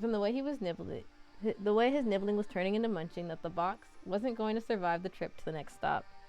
You were right. Cove tried to savor the treats, claiming just one more, until there was only one left, and the statement was finally forced to be true. He finished the last one, too. He sighed contently. Thank you. Those were really great. You're welcome. I'm glad they liked it, because I was like, I don't know. Like, obviously milk chocolate's a staple. People like caramel. Caramel and chocolate is like one of those tried and true combination. Oh, well, you know, like Rolos and Twix or something. There's like candy that are like chocolate and caramel. So it's, you know, it just seems normal. And then key lime, because he seems to like fruity flavors. And then red velvet was just gut. It was all gut. I couldn't help looking at it and thinking, yeah, that seems like a Cove flavor. But you know, he probably would have been nice no matter what you picked, so. He set the picked clean box to the side and rested his hands on his spoiled tummy. Cove wasn't going to be hungry for a while after that. From there, he sat wordlessly, gaze drifting to the window.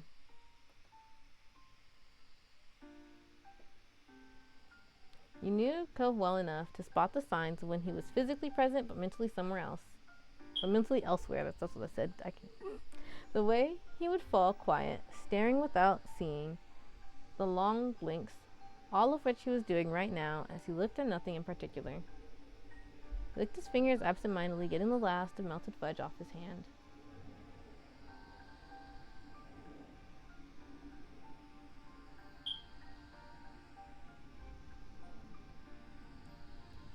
You were pleased he enjoyed it so much. Is it too late to ask for a taste? You teased him. I would have enjoyed a bite too, he said seriously. He looked away, feeling a bit bashful over how well your gift had been received. Okay, mentally elsewhere.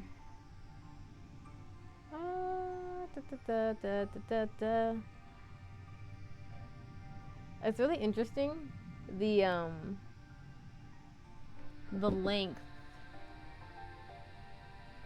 length of the step 3 ones, because like you would have expected it to end already, but it's like, we're gonna keep going.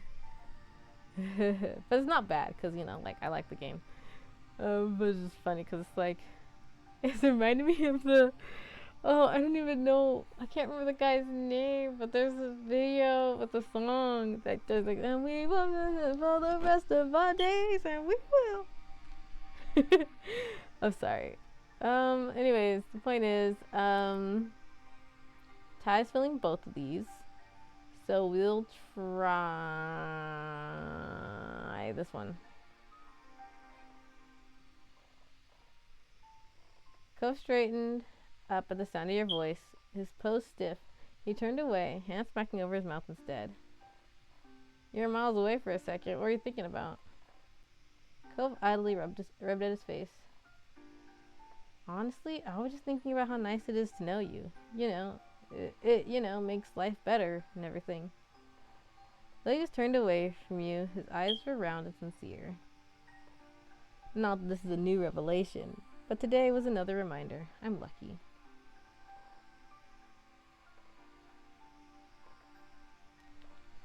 That's so sweet. I feel lucky too. You laughed happily. You blushed. His words stunned you.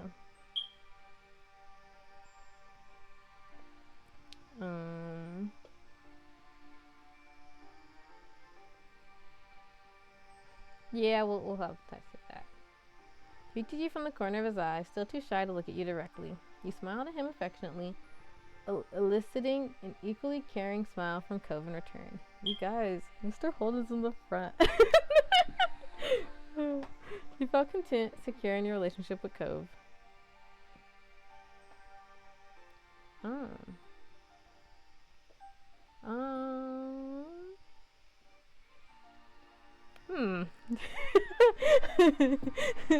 No one. Me getting stuck on a simple. It's such a simple question.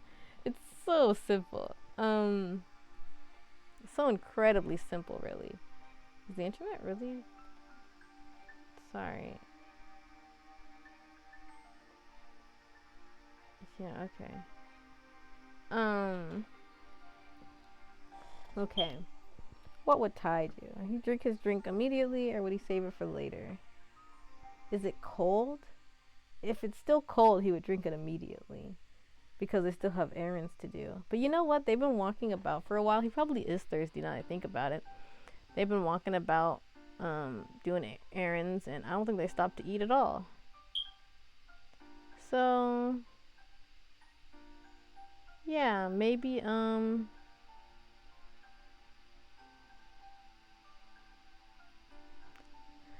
yeah, sure. Drink it now. You twisted off the cap and brought it to your mouth. Even before the first sip reached your lips, the scent tickled your nostrils. You took a swig. It was refreshing, the perfect way to hit the spot after a long morning trawling through the market. This is great. Thanks, Cove. He grinned at you, pleased that his pick had been well received. You're welcome. Okay, here we go. You spent the rest of the day completing. You spend the rest of the day completing the remaining errands all together as a group.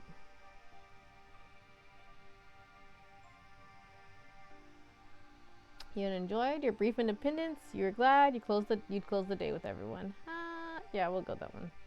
Ma had been true to her word and assured that you spent the rest of the time with the Joneses family and the Holden family in one place. It had been a wonderful time, a lovely high note to end on.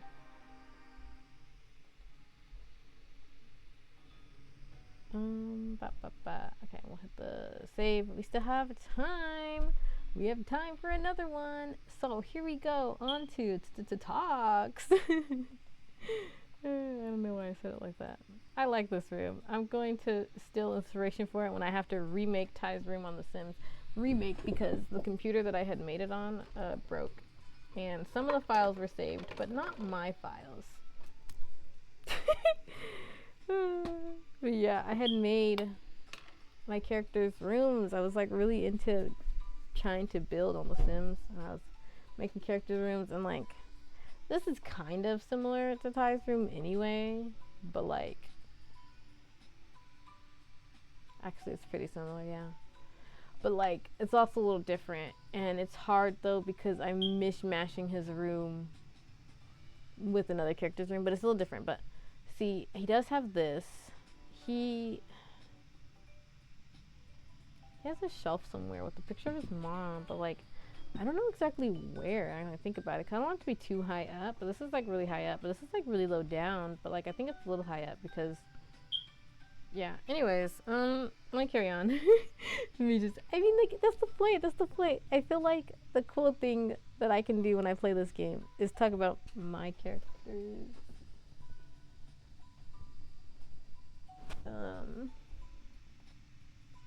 Oh, the desktop audio is not on. There was no music playing. Why? When did that turn off? I don't know. But one moment.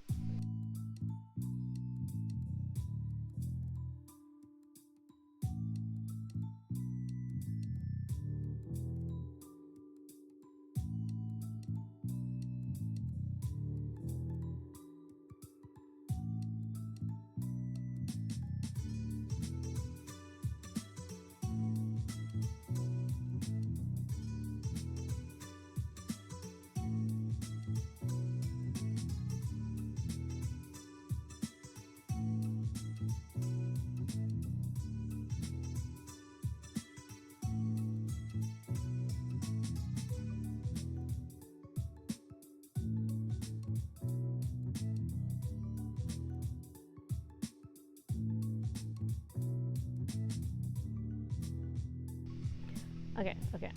I didn't think that warranted the be right back screen because I didn't go anywhere. Just someone came in.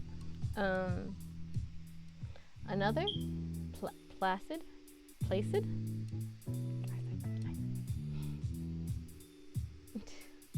English is my only language. Another placid summer day was drifting by. Your daydreams were chasing each other, none sticking around long enough to become a firm plan. But you really didn't mind that right now. Tapping worked its way into the streams. Focusing more, you realized it was coming from your window. A grin popped on your face. as though it had been waiting all day for this moment. Heading to the window, you could see Cove outside. His habit of climbing this way really was a true Covism. He'd rather scale your house than wait the couple extra minutes for you to come down.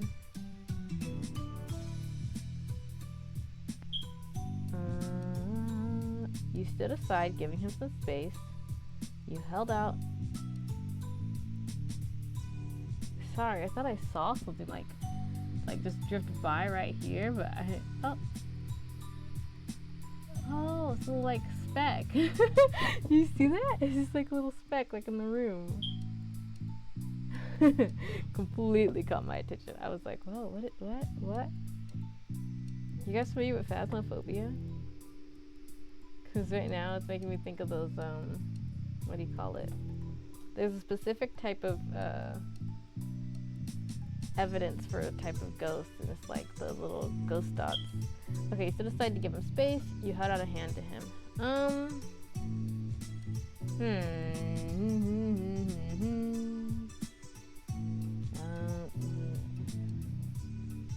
Hold out a hand to him. Give him space. See, it's always the simple ones.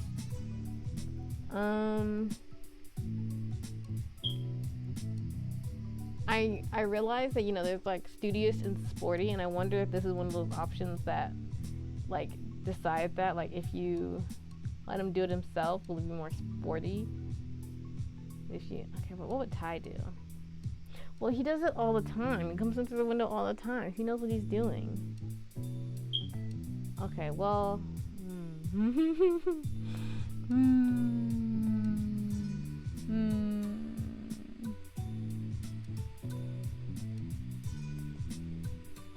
Fine. Okay, fine. Fine. Sure. He stepped across the windowsill with practiced care, brushing his hands down on his pants when he was safe on the floor. Hey. Hey to you. You think my mom should invest in some bigger windows? Cove laughed at that and took one last look at his exclusive entrance. He hummed with a teasing look on his face. It'd make my life easier, that's for sure. His voice came out quietly with a strangely pleased smile on his face. Did something happen? Cove opened his mouth to answer, only to have your phone ringing cut him off. You both turned to where it rested a little further on your bed. It was still face down, so you couldn't tell who was calling. It's okay. Your attention shot back to Cove. He smiled at you awkwardly. Don't worry about it. Go check. It could be important. I'll wait. Thanks. You shuffled forward and scooped the little noisemaker into your hand. You flipped it over and checked the caller ID. It's Miranda. Oh, you should answer it. I want to say hi too. With a nod, you accepted the call and set it to speaker. Hi, Miranda. Hi. There was something off about her tone. Cove met your gaze, and you saw the same confusion in his expression. Have you heard from Terry? Or did you hear about her from Cove? Huh? No, she hasn't called me, but Cove is with me right now. Hey. Oh, hi, Cove. Is that what you were going to say? He shook his head no before realizing it wasn't a good enough answer when one person couldn't actually see it. No, Terry hasn't called me today either. Something wrong? At that, Miranda couldn't hold herself together any longer. The muffled sobs from the other side of the line were unmistakable. Oh no. Terry doesn't like me anymore, if she ever did. Oh no, wait, what? What? That doesn't sound right. You're probably her best friend out of all of us. Yeah, why do you think that? She sniffled, and there was a pause as you could hear her shift the phone to her other hand. Terry was here the other night watching movies with me. We were up super late. She realized her parents probably went to bed, so they couldn't pick her up. My mom and Dad were definitely asleep then. Dad works early. I tried telling her it was okay to just spend the night and she could text her parents what happened, but Terry really didn't want to. He glanced at Cove. He looked equally unsure as you about where the story was going. It didn't sound like a friendship ending situation. I suggested things to make it easier if she was nervous, like she could sleep by herself in my room while I stayed somewhere else.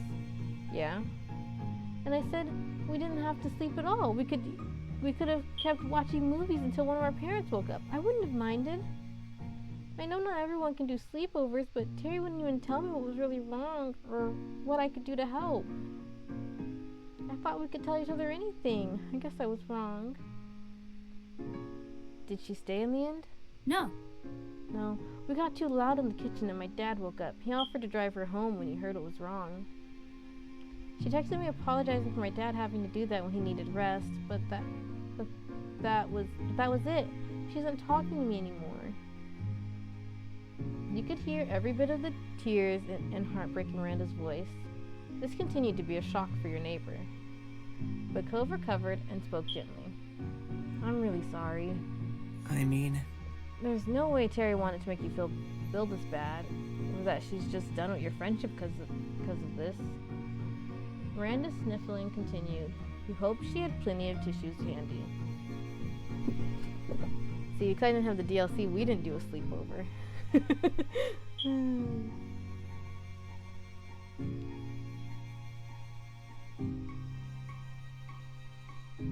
It'll be okay. I hope Terry's alright. It's really weird that she reacted like that. It's not a big deal, honestly. You weren't sure what to say. Ty's gonna say it'll be okay. It had to be. You couldn't imagine any alternative. You couldn't imagine any alternative. Miranda's voice sounded a little bit more collected after finishing her story, but you knew that the crying was far from being done. I thought she'd have reached out to one of you by now. Maybe she's not talking to anyone. Yeah. Sorry for bothering you and Cove about this. Hey, we're here for you. right. Right, you can tell us things. Thank you. Her shaking voice finally conveyed a little optimism, or at least relief that she wasn't dealing with it entirely on her own. Is that all right? If you do hear from her or anything, could you let me know if she's alright? We can. Thanks. Let's talk later, okay? Bye. Bye. Bye.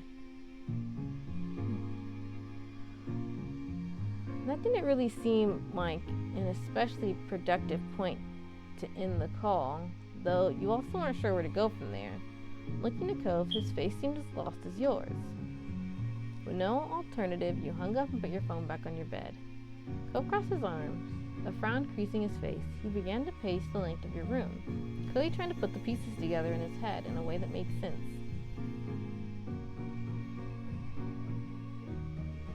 You were worried. You felt pretty confident about this working out well. It sounded like trouble to you. You weren't sure how to react. Oh,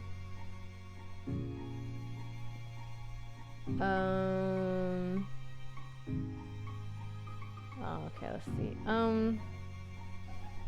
Where is Ty on this? I know Ryan is this one. Ryan as a character has seen a lot of relationships between friends and people and relationships end. So Ryan's worried.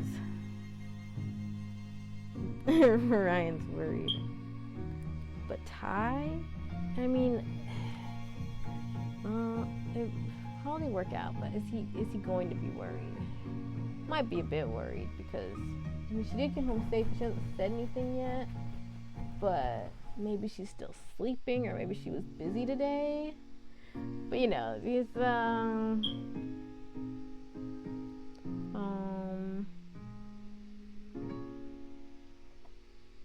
honestly, I think Leilani is either this one or this one.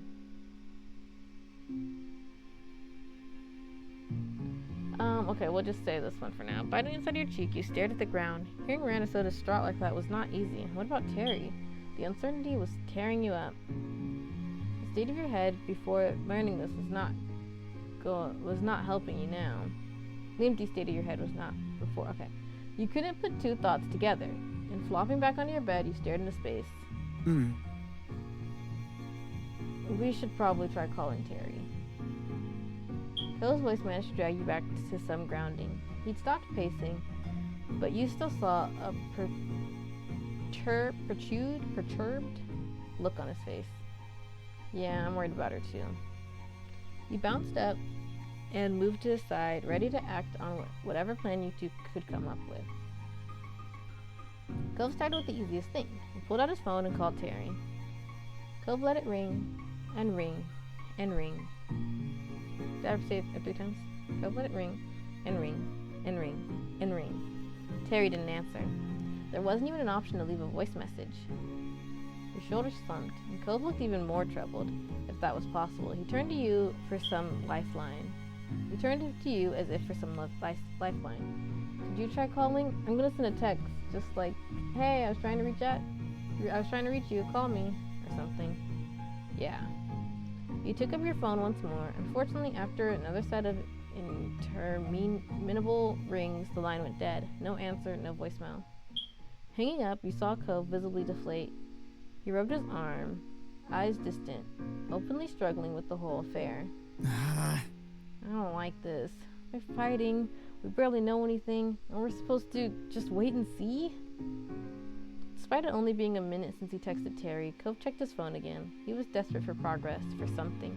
And you frowned as you watched him.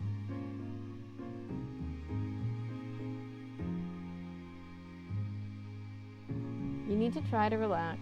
You're making me anxious. There's no way Terry has answered you. They're gonna get over it, you know. You stayed silent. Okay. Well, Ty's gonna go into comfort mode. I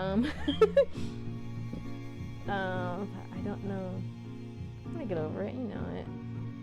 You need to try to relax.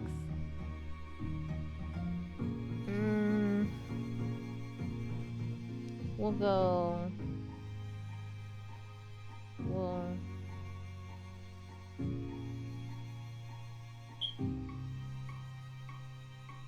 We'll try this one.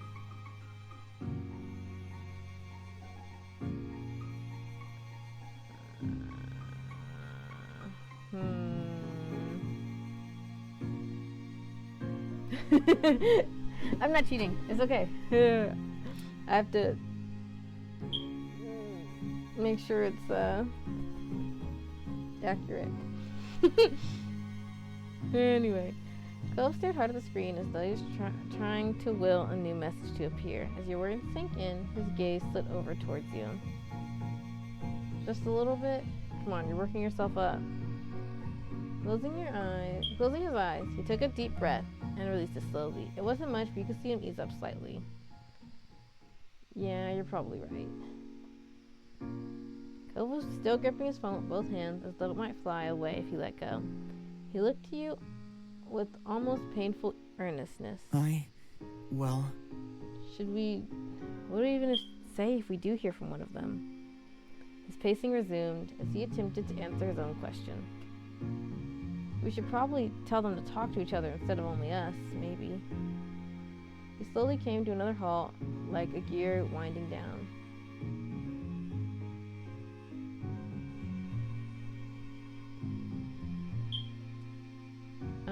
We should find out Terry's side of the story. We should just comfort Miranda and let up with Terry. And let up with Terry? Guys. I don't know what that means. I don't know. We should only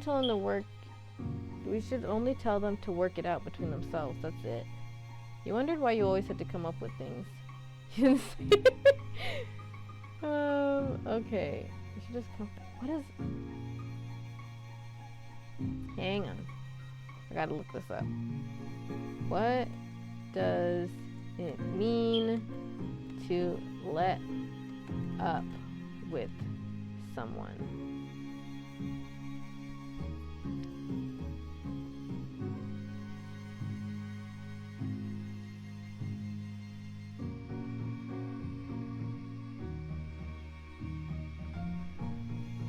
Okay. Merriam-Webster.com says, let up on, idiom, to treat someone in a less harsh or demanding way, to apply less pressure or to something. Okay.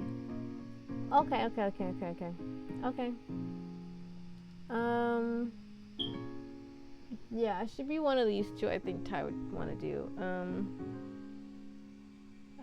We should find out Terry's side of the story. We should just comfort Miranda and let up with Terry. We'll find out. We should find out Terry's side of the story. Maybe. Sounds legit. Okay. Because each story is okay. We want to comfort, not be harsh, but like. Let me see. We just put that up on where's the people one? What is the? Give me the students might respond better if the teacher let up on them a little. Okay. Excuse me. Dang, that put me back at I don't know, one of these two. Okay, we'll see what each one is, and then we'll see. I think we can until you knew what she thought of this. That much was certain. Cove nodded slightly in agreement. For several minutes, you both remained there in silence, drowning in your thoughts. Eventually, Cove turned around. I'm gonna text Terry that we already know what's going on. Maybe she'll have an easier time talking to us because she won't have to pretend or explain. Yeah, that might be the only way to get her attention. You can't do that. Miranda didn't say it was alright to admit she talked to us. You felt too overwhelmed to know what to say next. I think you're pushing too much. It's not a good idea, Cove. Not at all. Why are you so fixated on this? Oh.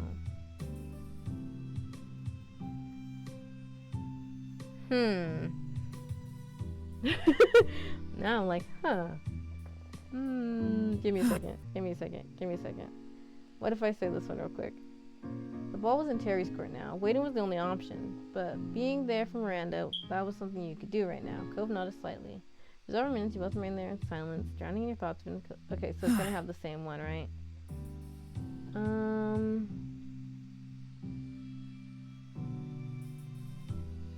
Well, okay.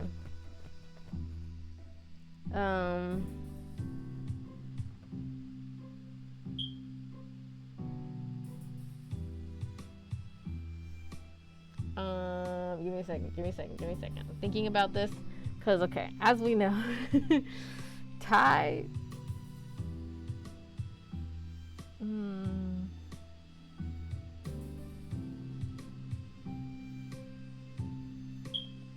Yeah, so we'll leave the comfort in, because, yeah. But the thing about Ty is that he doesn't like to push people, right? Like, it... So this is a little bit like a, And he also doesn't like... Because, like, this... Okay, Miranda didn't say it was alright to admit she talked to us, which is true. And I don't know if you might consider that and be like, well, but what if Miranda didn't want... Well, but Miranda also didn't say that it's not okay. But also, what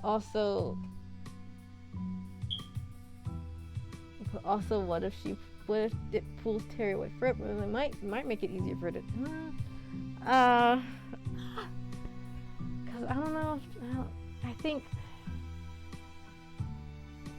I don't think he might have to be this one, because because the thing is that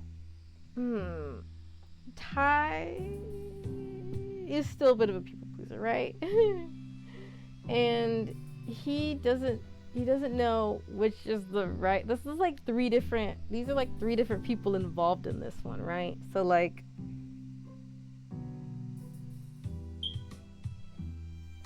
right, so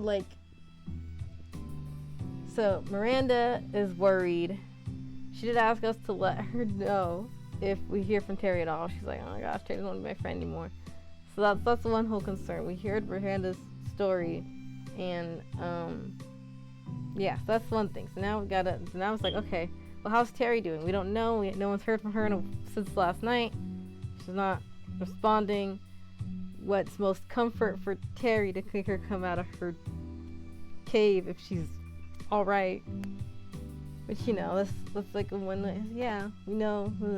But like Ty doesn't know if it's like, yeah, I think I'm gonna go with this one close. Because then there's like, he doesn't want to like be like, oh no to any ideas, but he also doesn't know, because he's like, but what if she doesn't want us to know? And I think that's the gist there. I'm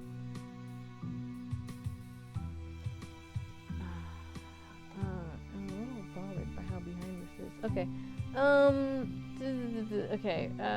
Yeah, I think it's gonna be this one, because I don't think he's going to say any of those, because I don't know if he knows, he's unsure what's the better thing to do here. He would wait it out, but is that the best option? Yeah, I know that. Let's see. Set your voice got caught in your throat as your thoughts were pulled in too many directions. Coped your silence as a go-ahead. Ghostfinger worked furiously yet carefully. He was giving his full attention to his words. He sidled up next to him and looked, trying to watch what he was writing. Cove rapidly typed out, "Hey, Diana and I really want to talk to you. Miranda told us what happened. Please reply back." And sent. It was done. We'll just have to see what happens now. Quietly, you felt nervous. I wish you weren't so concerned with everyone's feelings but mine. It'll definitely be alright, Cove. Things are okay. Yeah, hopefully she'll get back to us pretty soon. Why couldn't you have just left it alone? Great, can we do something else now? You're being dramatic. Okay, so,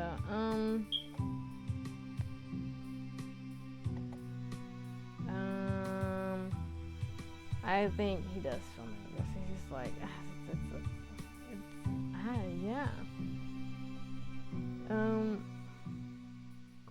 Wow, who would have thought Ty avoids conflict?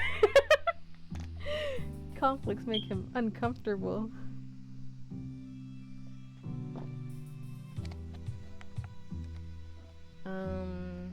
Let's see. Yeah, I hope we should get back to us pretty soon. Quietly, you felt nervous. I think he does feel nervous because he's, I thought. You wonder how Terry would react. A wave of nausea hit you like a ton of bricks. Finally, it seemed to dawn on him what his words had been doing to you. All the anger and frustration crumbled away, leaving a look of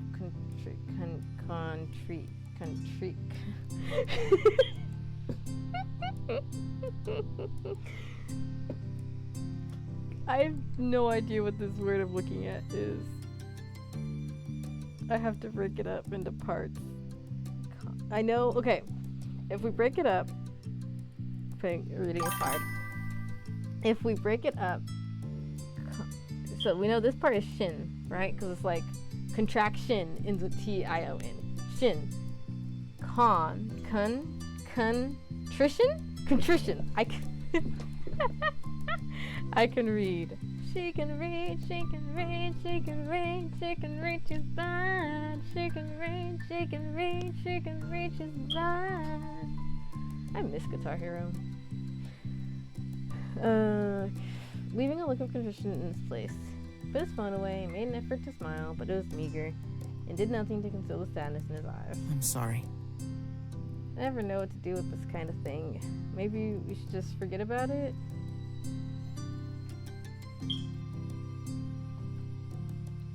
You smiled just a little bit. Finally. That sounds good to me. I'd like to be alone for a while. Could you leave? He simply nodded back.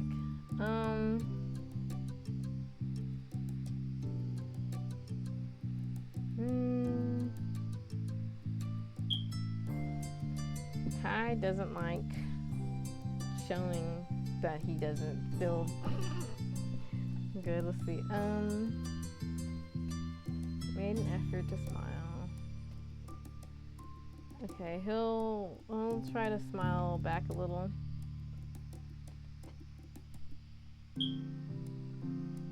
Even this slight lessening of tension between you and Cove was working wonders for on your shaking heart. The last thing any of you needed was more division among your friends. A silence stretched on in what felt like hours, but it likely wasn't that long before there was a knock on your bedroom door and Mom peeked in.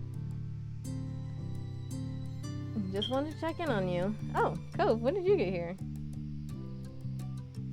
When she saw your morose expressions, she opened the door all the way, and the question was dropped. Ma was standing there as well. She slipped past her wife to come inside your space. Everything okay? What's with the long faces? Are you both okay? You tried to nod, but it was no use. Your voice cracked despite your best effort to not let it get to you more. Couldn't even lift your eyes off the floor, as though the weight of your worry was dragging your head down. Miranda and Terry had a big fight. None of us can get a hold of Terry. Your parents exchanged a meaningful look, though its meaning was lost on you. I am so sorry. I'm so sorry to hear there's trouble with your friends, sweetie. Is there anything we can do to help? Out of the corner of your eye, you saw Cove rub his arm awkwardly, unable to add anything. No, we're just waiting to see if Terry calls or texts or if Miranda does. Well, we can at least help you take your mind off things while you're waiting. Yeah. Another great idea, Lonnie. We can get the whole gang together for some quality time. Mom gave you a soft smile and added, and this will be good, especially since it might help make up for what happened at the farmer's market. Yes, it'll be wonderful. I'll go see what Liz is up to right now. Excited, she fluttered a few steps away and then stopped. She pivoted on her heels and raised a single finger, flashing a big smile at Cove. It's no trouble. And of course, Cliv will be welcome too. Knowing your family was always there for you, that couldn't be underestimated. In fact, it meant everything to you that your moms cared so much. I really appreciate this. Thank you. Yeah, thanks. That's nice of you. You're welcome. Don't sweat it, not so, kiddos. Leave things to us. Just relax, and we'll call you when it's all together. You nodded, and your moms dispersed for now, springing into action for their impromptu get-together. You flopped down on your bed, feeling like you could sink into it and disappear. Cove, meanwhile, took a spot on a chair off to the side. You sighed at the same time, and Cove's mouth pulled into a bit smile at that. He gave his phone another quick check, and his eyebrows furrowed. Still nothing? Yeah. Ugh. I'm sorry, I know it's not, but I also have struggle saying it. This sucks, huh? Yep. Cove chewed the inside of his cheek, as if to mimic the stress that was clearly eating away at him. Cove, what's wrong? What's really wrong? One disagreement doesn't make you act like this. That got a pointed pause in his movement. Cove was carefully trying to put his thoughts together. He spoke in a fragile voice. When people you care about, when they're unhappy with each other, there's nothing you can do. At least when you're in a fight yourself, you have some responsibility, some control over it. I wish it didn't have to happen, but that isn't possible, so oh well, I guess. His attempt at giving a nonchalant shrug after that was pitiable.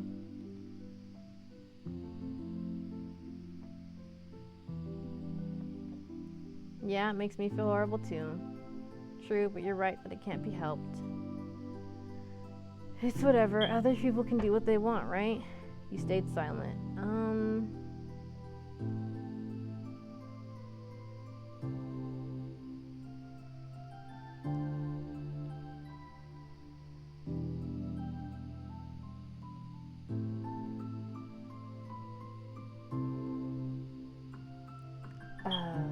Shoot. Okay, I'll be right back. I gotta go. I gotta run to the bathroom real quick.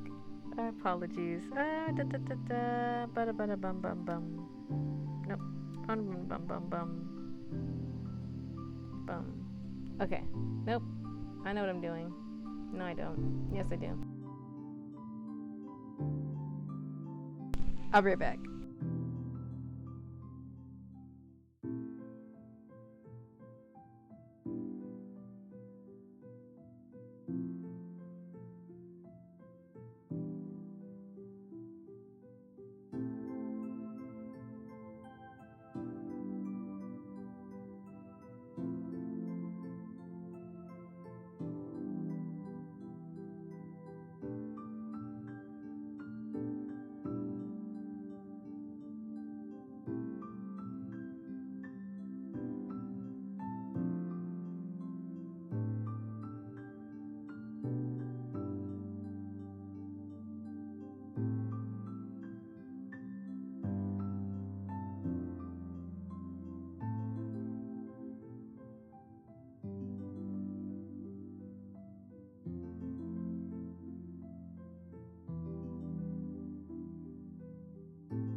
Okay, I'm back. I am back.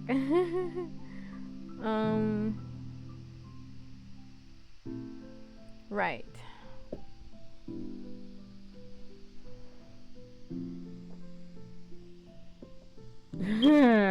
I was like, I'll click on the first one. I was like, oh, but it can't be helped. It can't be helped. Which is kind of like, he's kind of, it does make it feel horrible. But he's also like, Dang, I can't do anything. But like, he tries to do things in the little ways he can do things. But hang on, I think I didn't put this in the right spot. It's a little bothersome. Okay, well, we'll do this one. In your lap, your hands momentarily curled into fists. This kind of powerlessness, it wore you down. You looked at Cove and were reassured by his understanding nod. There was a question you had to ask.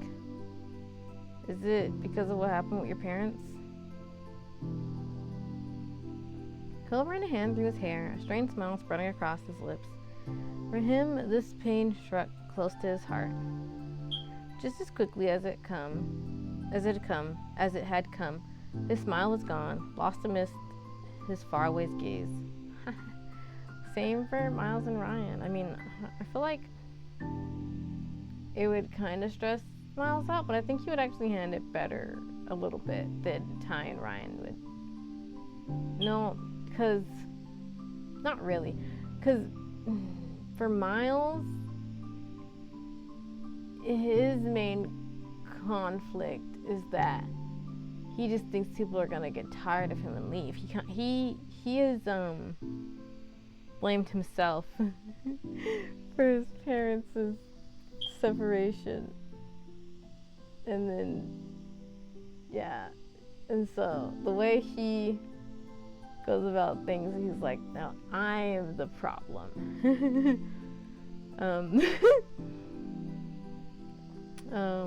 But yeah, anyway, just as quickly as it had come, his smile was gone, lost amidst his faraway gaze. Yeah, you got it. It's like my parents. Despite knowing him for many years, Cove had never spoken of the years before he moved to Sunset Bird, before his parents separated in any detail. He whispered his thoughts distantly, almost unconcerned with whether you could hear them or not. They used to fight all the time. I think they got along when I was a baby. I mean, they had to have wanted to be with each other at some point. When I was old enough to remember anything, it was already bad. There was always something wrong and I could never help. I just wanted them to be happy.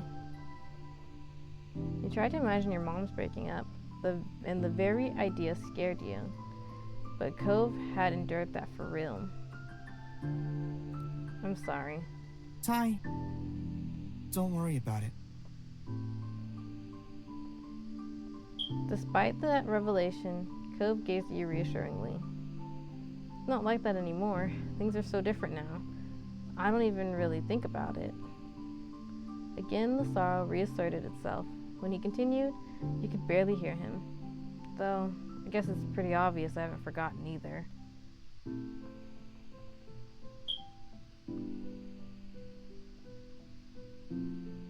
You tried to smile for him. You crossed the room and took his hand. You went over and placed a hand on his shoulder. You hugged him. Yeah, this is when Ty gives hugs. Yeah. You crossed the room, picking up a little bit of speed, and Cove's eyes widened. He shot out of the chair and stood, waiting for you with a nonplussed... What? Guys, I don't know words. A nonplussed...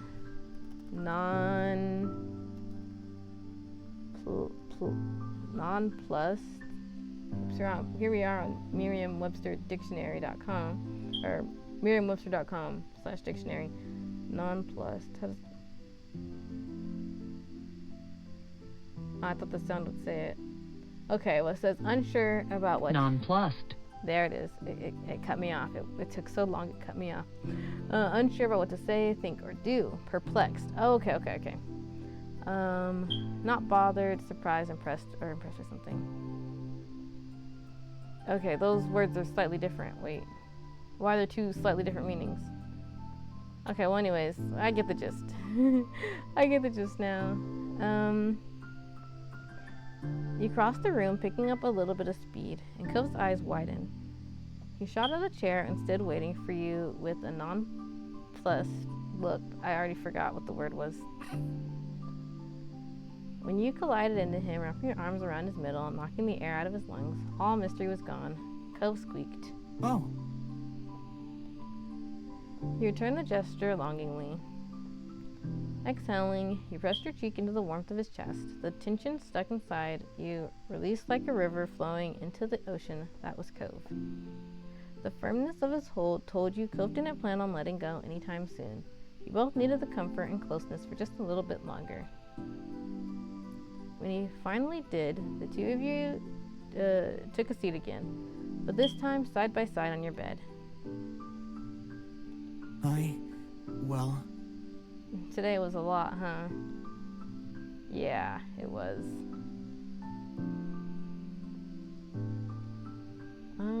You sat there contentedly. You leaned against him.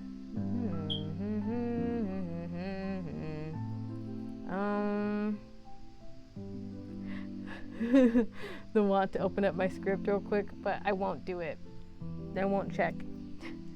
I think it's okay to click those one. Yeah, I'm trying to stay in character. I know this is something that Miles and Paisley would do, but I was trying to remember a specific scene that would indicate whether or not this was something Ty would do. And I'm just going to assume that it is.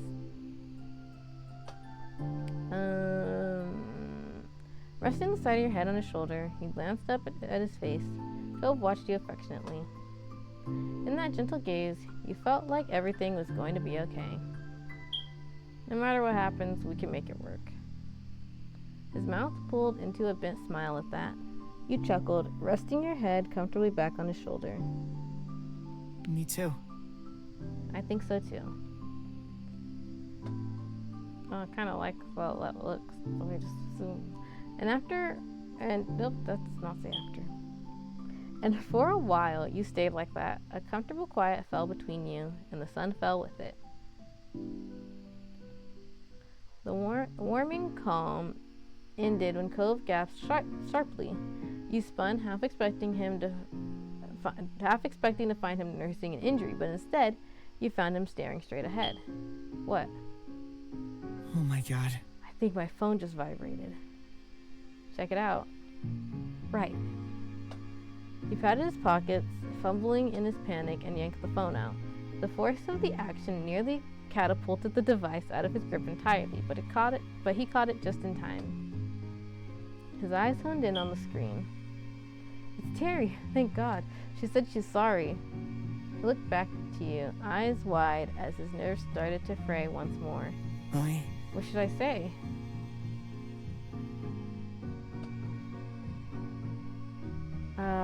I don't know.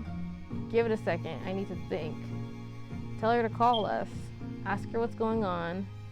Ask if she's talking to Miranda. He clammed up.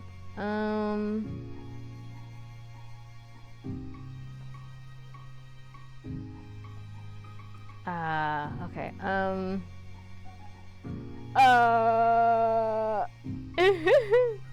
gonna hit the save real quick. I'm going to just read the line if I click. Give it a second, I need to think. Just because I'm curious.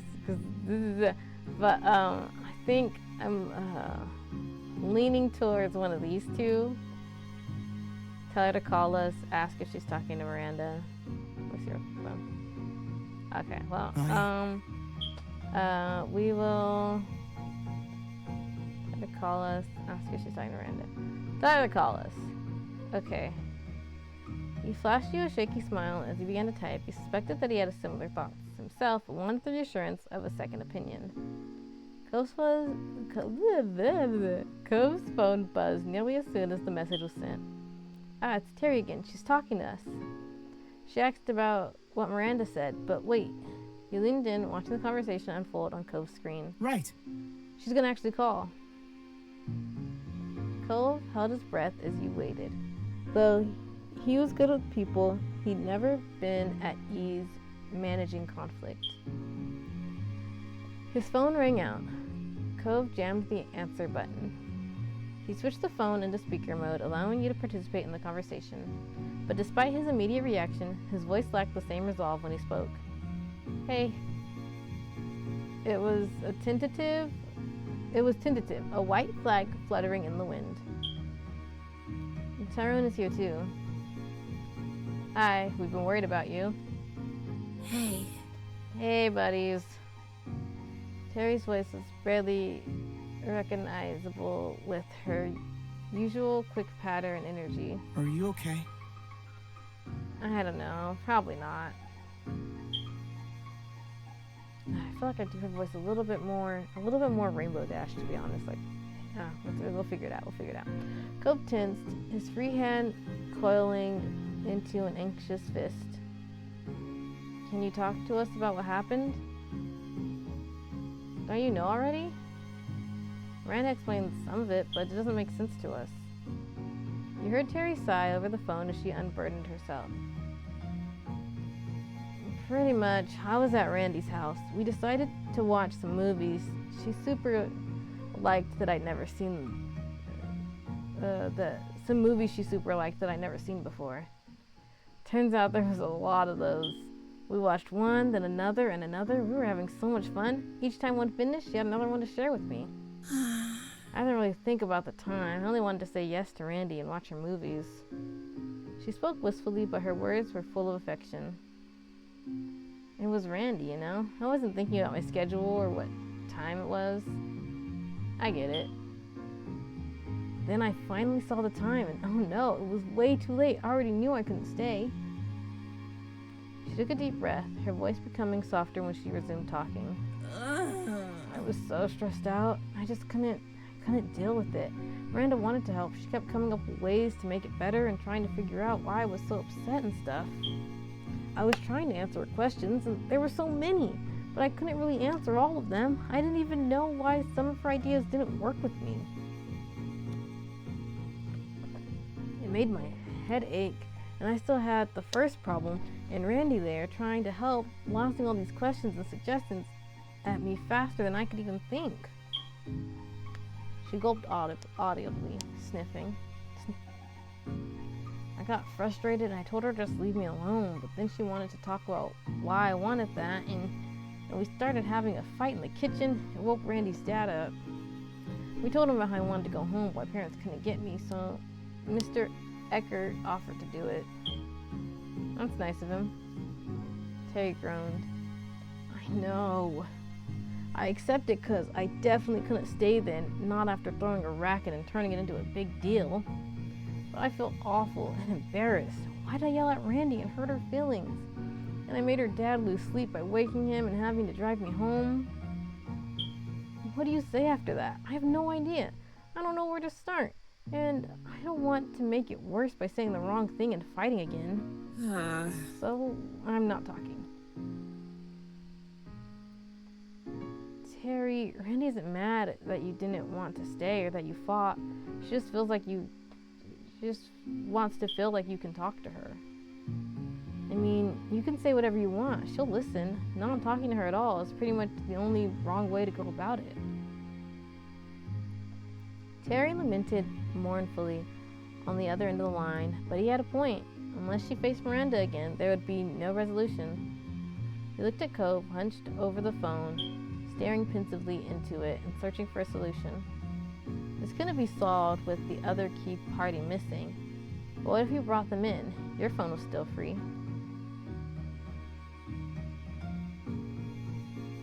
You suggested calling up Miranda now. You rung Miranda without saying a word. No, Ty's not going to not say a word because he's Ty. He likes to make sure everyone's comfortable. I think Paisley would just be like, boop, boop, boop, boop. Solve your problems. Well, what if we called Miranda? That way you could talk to her without, but wouldn't have to do it alone. Cove brightened up. The concerned furrow in his brow, which had taken root when Miranda first called, eased. Well, That could work. Terry, are you up for it? She made a noise that wasn't a word, but nevertheless conveyed her hesitation and worry. But she brought it to a close with a decisive exhalation, as if pushing all negative thoughts from her body. All right, I'll do it. Cove nodded. Now that you received approval from everyone, you pulled out your phone and called Miranda. You set it to speaker and waited for her to pick it up. Luckily, she did. Hi. Hi, Tyrone. Her voice was still distant, as if her thoughts were elsewhere, but it was loud enough for your needs. Hi, you're on speaker. Terry is on speaker too, on Cove's phone. Oh. She paused while she digested this information. You watched the phone screen, hoping that she wouldn't hang up as a result. Really? Oh, really? Yep, that's really me. Can you hear my voice all the way from your house to theirs and then mine? I can. You and Cove exchanged looks, waiting for the wall between them to break and wondering who would be the one to do it. As the quiet dragged on, you caught Cove chewing his cheek. He must have weighed up the same question as you, whether to encourage the conversation along or leave Miranda and Terry to resolve it themselves. The answer came in the form of one sniff, followed by another from Cove's phone. Sorry. Sorry, Randy. I hope you still like me. What? You're the one acting as if you didn't I'm sorry. What? You're the one acting as if you didn't like me. Her tone was defensive, no doubt a result of her wounds from last night still being raw. What? No way. Everyone likes Randy. You're wonderful. Your eyes met Cove's. His phone was tilted towards you, capturing the call indirectly. You moved your phone closer to his, hoping that the signal was strong enough to convey every nuance of tone. Cove did likewise, bringing his cell right next to yours, even bumping against it as he shifted his grip. I didn't know what to say. That's the only reason I wouldn't talk to you. If I had known the answer, I'd have told you right away. Miranda murmured on the other end of the line. You didn't want to stay. Anything I tried to do bother you? And you could have told me you didn't know. Yeah, I think I was angry at myself. I did a dumb thing and I didn't want help with it. I wanted to be mad and just deal with it myself. It made me keep doing dumb things. Oh. When she spoke again, her voice was quiet, as tender and vulnerable as the words. I'm sorry. Staying up late watching stuff was all my fault. I had to find a way to fix it. That's what I thought anyway. But I should have given you space. I'm sorry for being so pushy and sensitive. Hardly. Miranda Eckert having a flaw?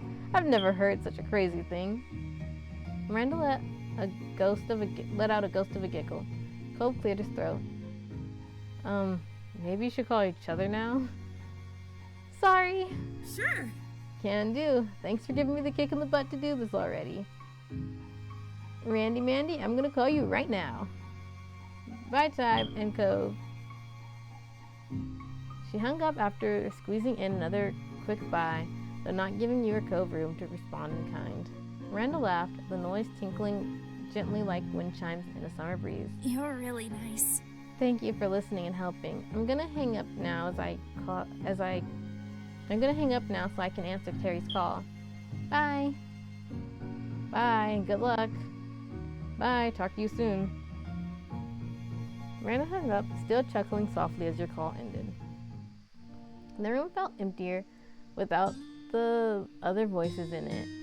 Cove expelled a sigh that crashed through the newly fallen silence.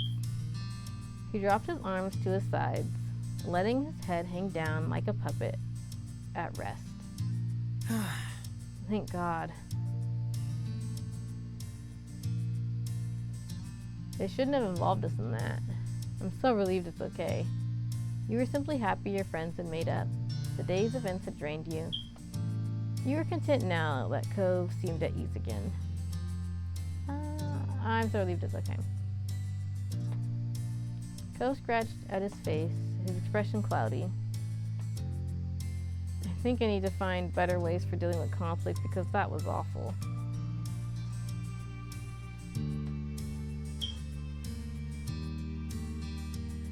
We could all probably do better at that.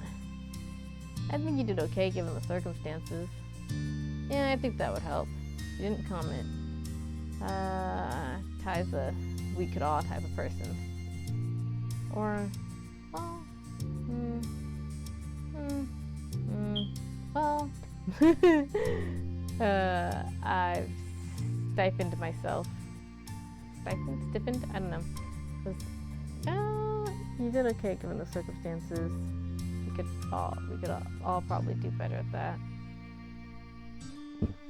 Excuse me, sorry. What does he more need a direction to say? Like, oh, I could have done better. Okay, well.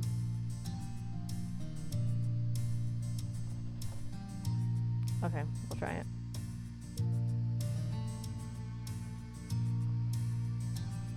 Cove meekly smiled as he rolled his eyes, weariness creeping over him, and mumbled his next words. We can talk about it another day. Conflict resolution methods? Huh? Oh no, forget it. Your eyebrows rose, and then a light bulb went off in your head. Before Miranda called, didn't you say there was something you wanted to say? Cove's original visit had been thrown so off kilter that it was a struggle to wind your memory back to when he first turned up. Now you did, though. You remembered that he had been perky when he'd arrived this afternoon. Was it good news? Cove brushed his hands against his now folded arms shyly. Well, yeah, maybe. I'm not sure it counts as news or even good. It just is what it is. I'm happy about it, though. You were curious, but you didn't want to push Cove if you didn't want to speak about it. You don't have to say anything, but if it makes you feel good, I think it's good news. Cove chuckled awkwardly, a hand creeping up to ruffle the hair on the back of his head. It's fine. If you want to hear, I can tell you. He shifted on his feet, as if a different posture might give him the support he needed for the conversation. I didn't want to make it a big deal, but I I just want to know what my sexuality is now.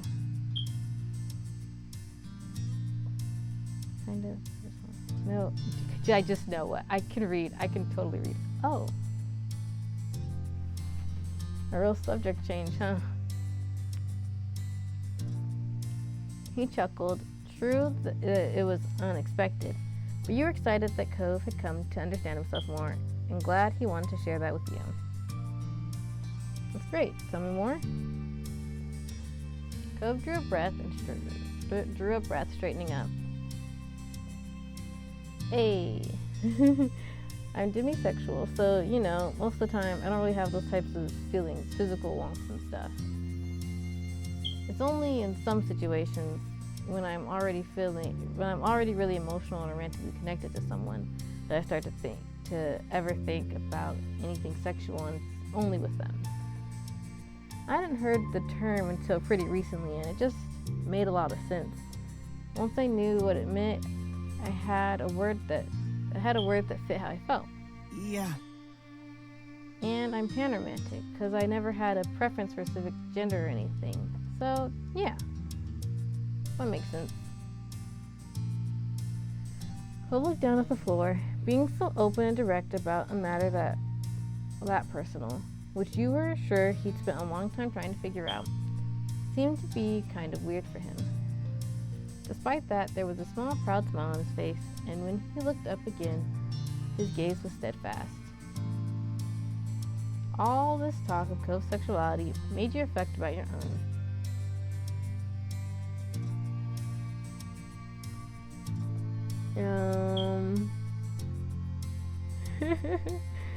I don't know. I barely remember what we answered last time. Because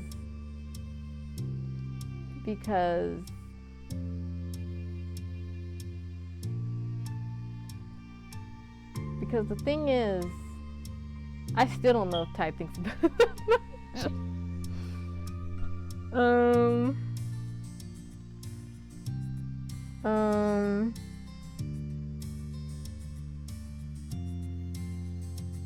If I'm being entirely transparent, I feel like it probably hasn't changed much. I can't remember exactly what I said last time though. Hang on. Oh, but I don't remember which video it was. Ah, shoot. Okay, wait. I don't remember what I said last time, so I guess I'm gonna have to click this one and just maybe see if we answer the same or not, because I don't. Your feelings on yours hadn't wavered. Your view had evolved since you were younger. I don't think it has. I think Ty doesn't think about it much. Well, let's see.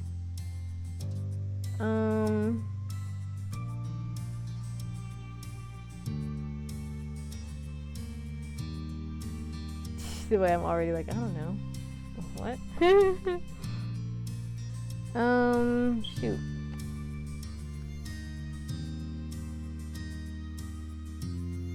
I don't remember. I guess I gotta think about it again, but hang on. I don't know if you're gonna hear this or not. I'm gonna try to mute it real fast. Really, really fast. I'm really trying to think about I want to be as accurate as possible, but you know, sometimes these things are just a little difficult. There's so much to consider. Like, I don't even have me figured out. If this was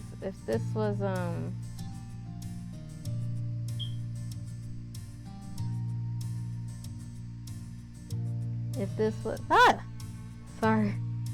Oh my goodness.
Sorry, started talking. Okay. Sorry about that. My sibling came in and gave me a near heart attack. But it's all fine. I found it, and I think I'll probably leave it as what it was.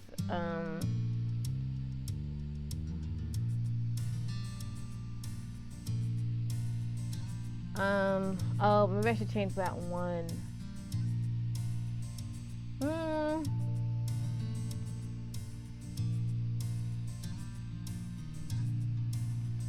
Well, no, I think I'll leave it as it is.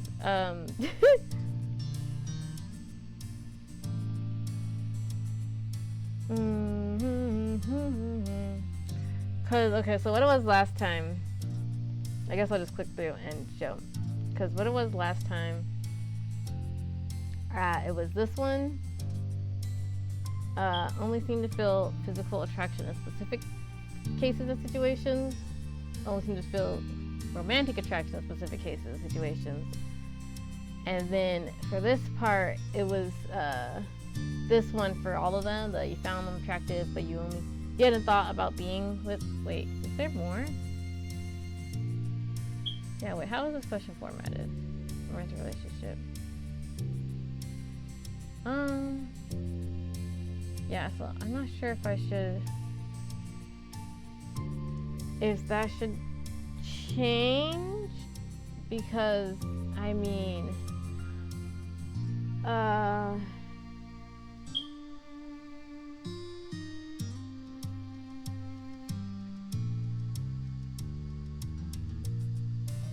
only 4 options here.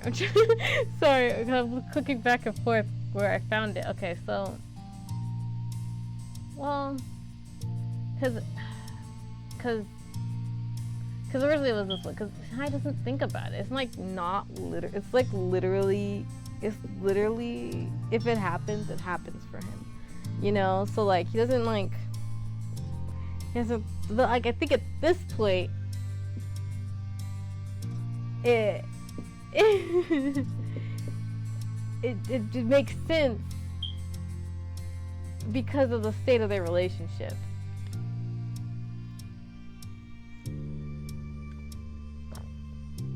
You know? Does that make sense?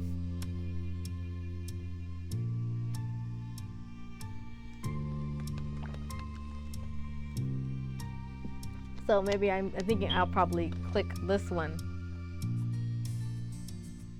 And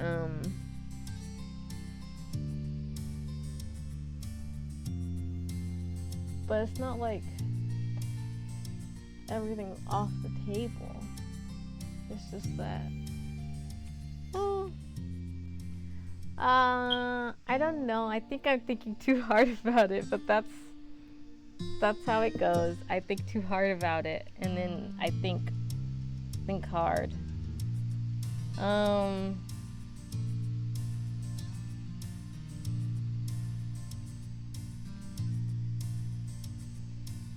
Cause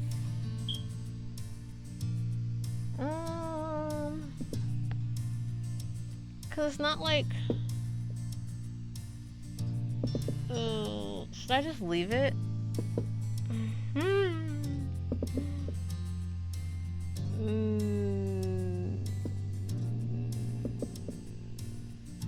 don't know how to describe it. It's like, cause it's not like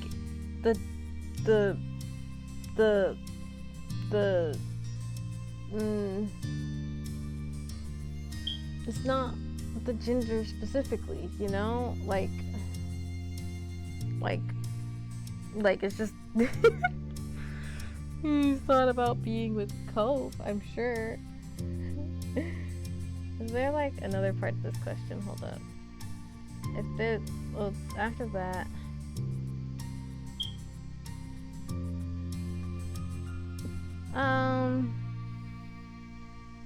Yeah, well, I don't know. It's like, this is like a general sense, right? So like, in a general sense, it's probably all the same.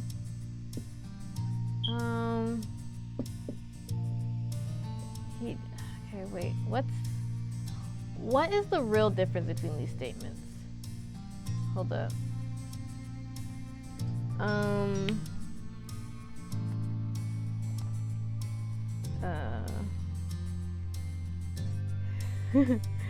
I don't know. I don't have best brain.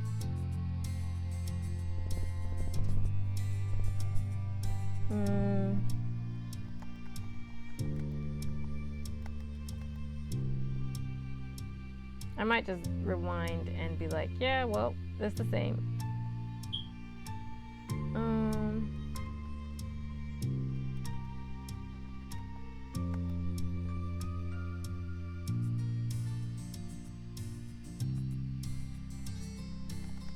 Because I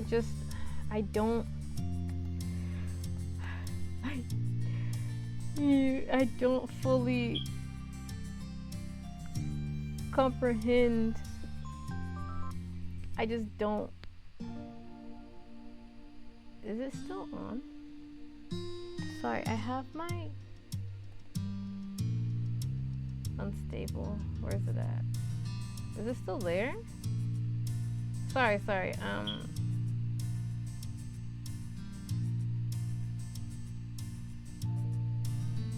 I'm just worried if it froze or not, but I can't fully tell. I'm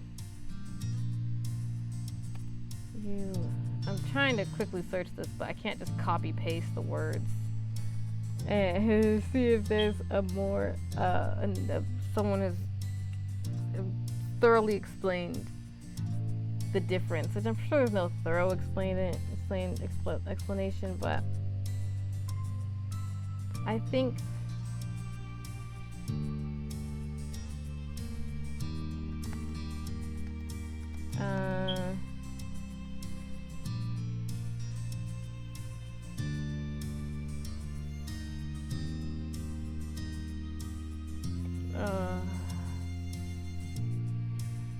no, I need to know what this means. Things and always.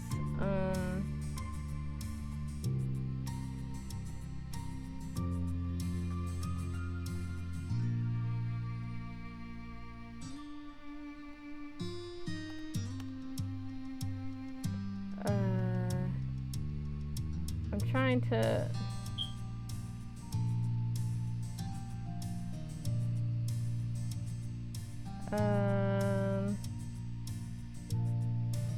I don't know. I can't comprehend, and I might just click the top one for each of them because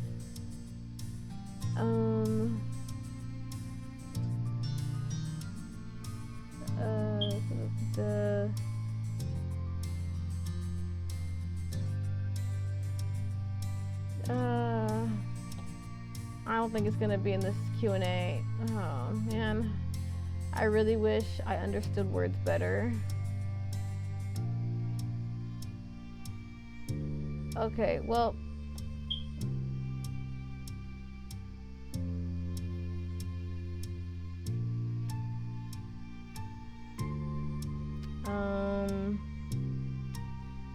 yeah, I don't think there's gonna be a answer for this one to kind of explain it better for me.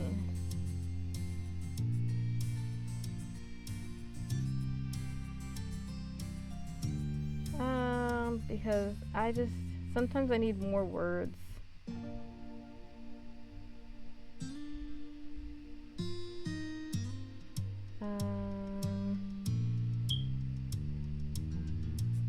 Yeah, okay, I don't know. Sorry about that. I was trying to figure it out, but I didn't figure it out. So, I don't get it. I don't get it, but since we're already here, we're just gonna click this one for all of them because it's easier that way for me. See, if this was miles, It'd be so easy.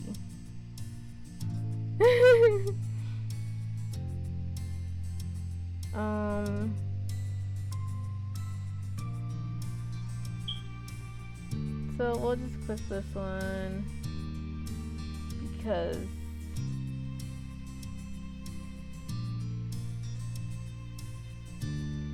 it's just easier. It's just easier. Look, we can say whether or not is yeah, we'll just say that they've already had this conversation. I don't know. Well, yeah, I don't know. You'd already told Cove your own sexuality in the past. You haven't told Cove what your feelings have changed. Because I don't know, Ty. The thing is, Ty doesn't think about it much, and that's the hard part. I don't think it's like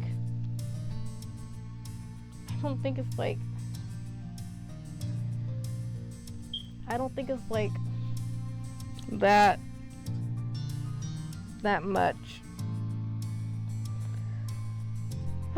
Okay.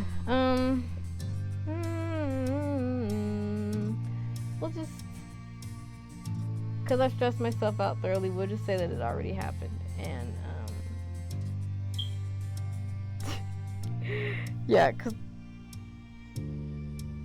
yeah, it's okay. I'll just, but I don't think. But Ty wouldn't bring it up himself. Did I want to stay accurate? Okay. Okay, fine. Fine.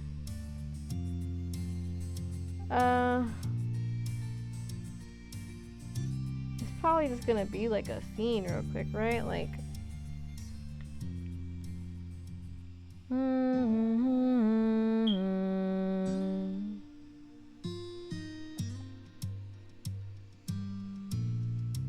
probably gonna be like explained, because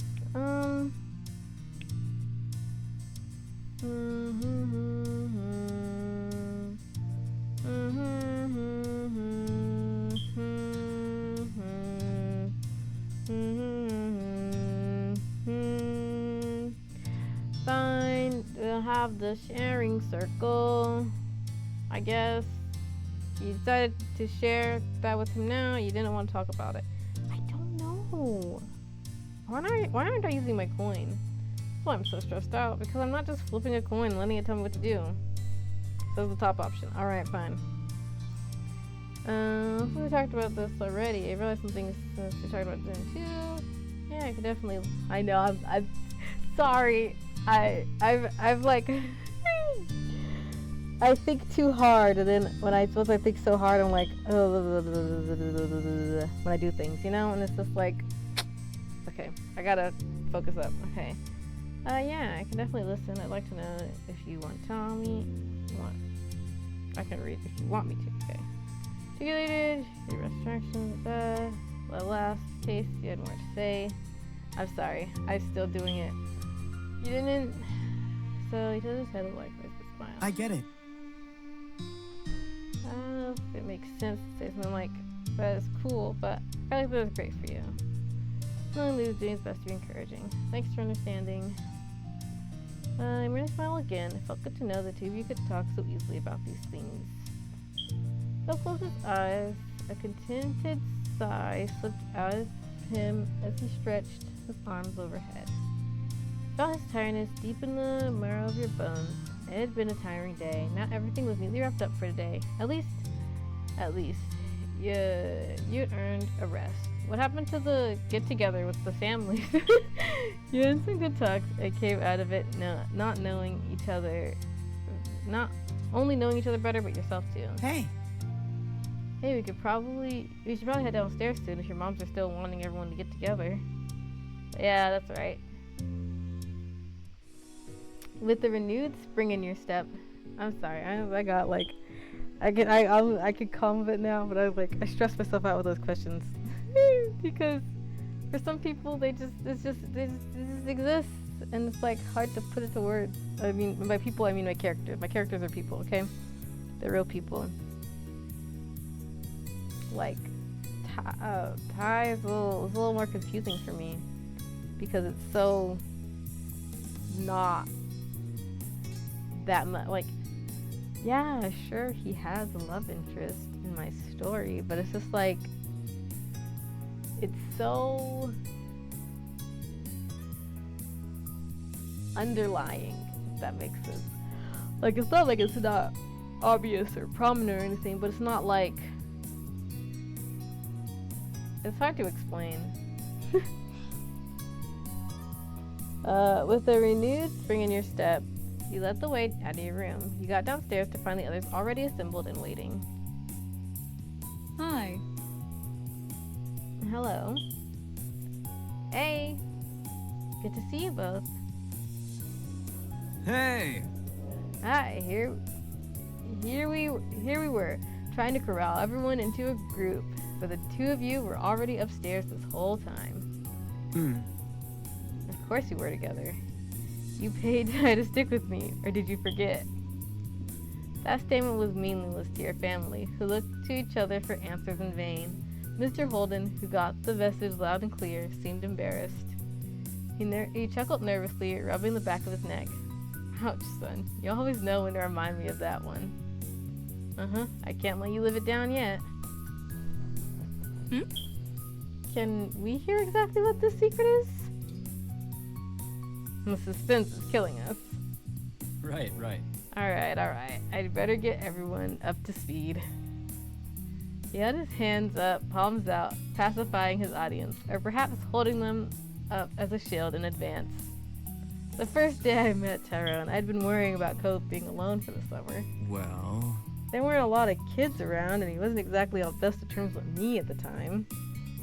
He glanced around at your family, gauging their responses. I felt like this was my one shot, so I kind of offered him $20 to be friends with Cove, and added that he couldn't tell him about it. Liz gasped. Mom was staring incredulously at Mr. Holden, while Mom's eyebrows had retreated to her hairline. You and Cove, already knowing the story, were the only ones unaffected. But after a while, I really did honestly forget it even happened. He raised his hands higher, and now level with his shoulders. Not a bad idea, you thought. If Mom felt inclined to throw a cushion at him, he'd probably manage to block it in time. I know that's bad, but I've had so many grand ideas over the years, it's hard to keep track of them all. Cove smiled, placing his hands on his hips and shaking his head at his father's antics. Seriously? I can't believe you, though also I totally can. Your moms were less indulgent. The shock had ebbed away to displeasure. Mom's foot was tapping rapidly as she frowned at the next door neighbor, while Ma had her arms crossed over her chest and lips pursed. I'm sorry, Tyrone. And I'm sorry to your parents too. That was way out of bounds. Don't worry about it. Everything worked out. You didn't even get the money. And like, dang, you should have accepted the money at this. Your moms gave each other that look where they seemed to. I'm kidding. Tywin. He didn't accept the money, but like, I'm kidding about. should have had. Your mom gave each other that look where they seemed to communicate with their eyes alone. Alright, well, that's that then, and it won't happen again. Absolutely. It definitely won't. Alright. Good. It was a little surprising that they were letting him off the hook, but on the other hand, it was a long time ago now, and you were sure your moms remembered those painfully early days of Cove's arrival too. Those painful early days. I said painfully early. Mr. Holden wasn't a potential bad influence anymore, so lecture would be pretty mute. Instead, your mom gave him a lenient smile. In that case? Now that it's settled, why don't we find something to do? Nods of agreement cascaded through the group in a couple waves at the suggestion. Mr. Holden's shoulders slumped with the release of tension. He brought his hands down, tucking them away into his pockets. And how about cards? There was a murmur of interest from the others. You were keen to play. That was fine with you. You played along with the others. You didn't really want to play cards.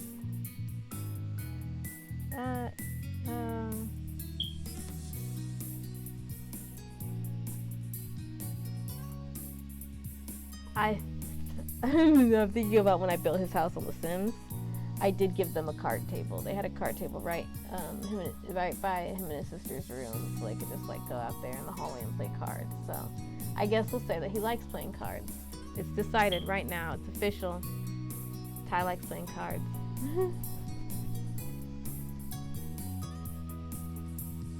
It was very nearly, but not quite, unanimous. Mr. Holden demurred. Nah. I think I'll sit this one out. Where's the fun in that? Join in. We're not too angry with you. Yes, and I know there's a lot of people, but we can make it work. Mr. Holden shrunk into himself, embarrassed by their attention. Dad, you love playing cards. We do it at our house all the time.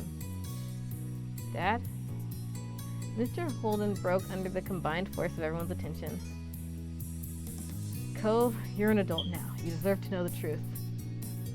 I used to throw card games so you could win.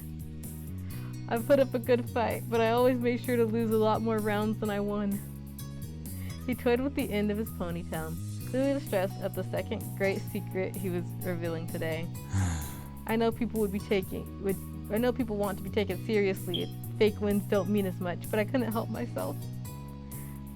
It's so much better when everyone else got the chance to be victorious. Kyra knew and went along with it. Cove laughed in disbelief that this was the thing his dad stressed about hiding, after the other stunts he's pulled over the years. So what? Lots of parents do that. I hadn't guessed it, sure, though looking back at it makes sense. That's alright. What's the big deal, Cliff? You can finally take the kid gloves off and give them a run for their money.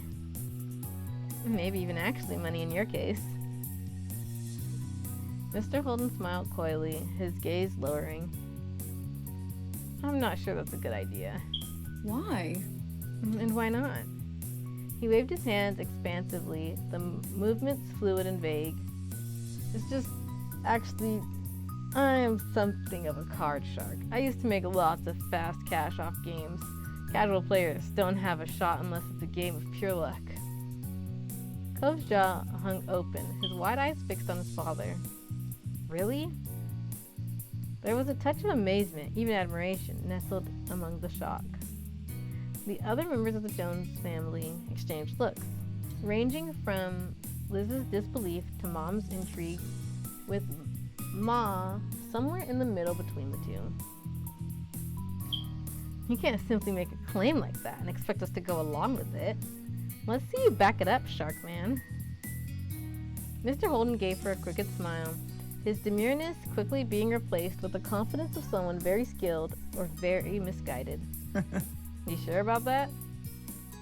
Definitely. We gotta see this so-called non-casual player in action.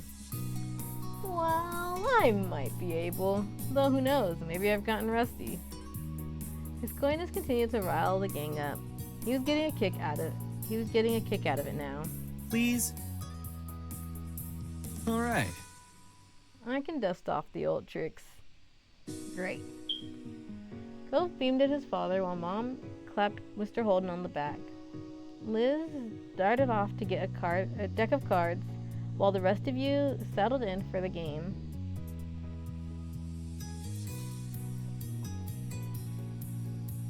Hands were dealt. Mr. Holden wasted no time proving his words true, wiping the floor with all of you. You played several rounds, even switching games, but none of you were a match for him. That was how the alliance came to be forged. The rest of you joined forces against Mr. Holden. Against Mr. Holden only, just to try increasing the odds of beating him. With your combined efforts, you pulled out a few victories, yet it was still a challenge. He was clearly a professional. If these were his skills now, rusty with disuse, you couldn't even imagine what a deadly opponent he had been in the past. Despite that, he still had fun. Working cooperatively actually fostered a sense of camaraderie with the others. Mr. Holden didn't appear fazed by this strategy. You've actually wondered whether the increased challenge made it more interesting for him.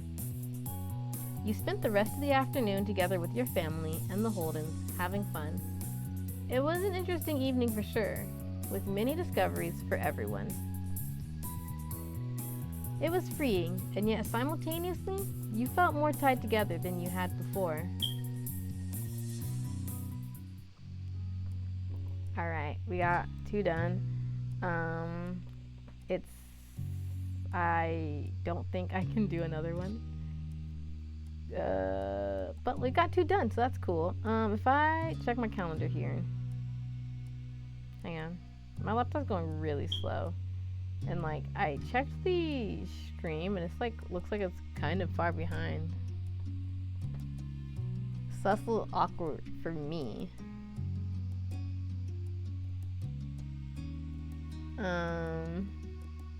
But anyways, my calendar. So we have 1, 2, 3, 4, 5, 6, 7, 8, about 8 or 9 things left, right? Because step 4 is just the scene, but it is separate from the end of summer. So the end of summer, in between, beginning of summer, we're count the in between and the beginning of the summer is the same thing. So that makes 9, right? Excuse me. 4, yeah, that makes 9. Okay, so we were able to get through 2 today. So next Monday, let's say we get through 2 again, right? So 2 next Monday, 2 the Monday after that, 2 the Monday after that. Where are we? That would be so Charity Drive, Reflection, Late Shift, Charity and Drive, Reflection, Late Shift. So I can't read that. Let me close this for a little. Serendipity and Boating, and then Happiness, and then Summer ended. Looks like my summer vacation is over. Not yet, but soon. Well, we'll see. So that's what, 1, 2, 3, 4. So 4 weeks from now, 1, 2, 3, 4 would be October 27th. And that's where we do that. And then we'd probably, in theory, have 1 more.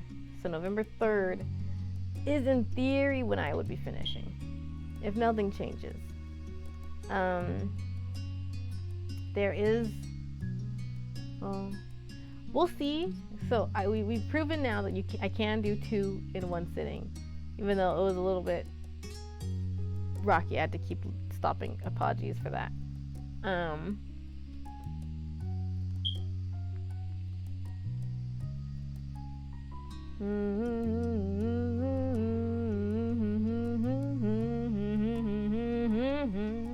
Okay, sorry, I don't know what that was. Right, so in theory, I'd be done with this game on November 3rd. And in November, the, what do you call it? The demo for, Now Forever, in theory, will be updating at some point in November. So it's better to end it off by November, you know, like in November is fine. If I had to split it more, like let's say I can't keep doing 2 and I have to do 1, 2, 3, 4, 5, 6, 7, 8, 9, ill. Not ill, but I'm like, dang, I like this game. I want to play it faster. So part of me is like, should I start adding another day of the week where I play it? I don't know. I'm trying to figure that out. But anyways, as of right now, we'll see. Next Monday, we'll see if I can get 2 done again. And if not, maybe I'll change up my schedule a little bit. But going forward, on Wednesday, excuse me. On Wednesday, I'll play more Long Live the Queen. Probably. It'll probably be Wednesday. It'll either be Wednesday or Thursday. I'm leaning towards Wednesday. I like playing Long Live the Queen. My goal is to do some accomplishments, get some tiles. I do eventually want to play like I want to do another long-term game, But Long Live the Queen is kind of a long-term game because there's so much to do with it. And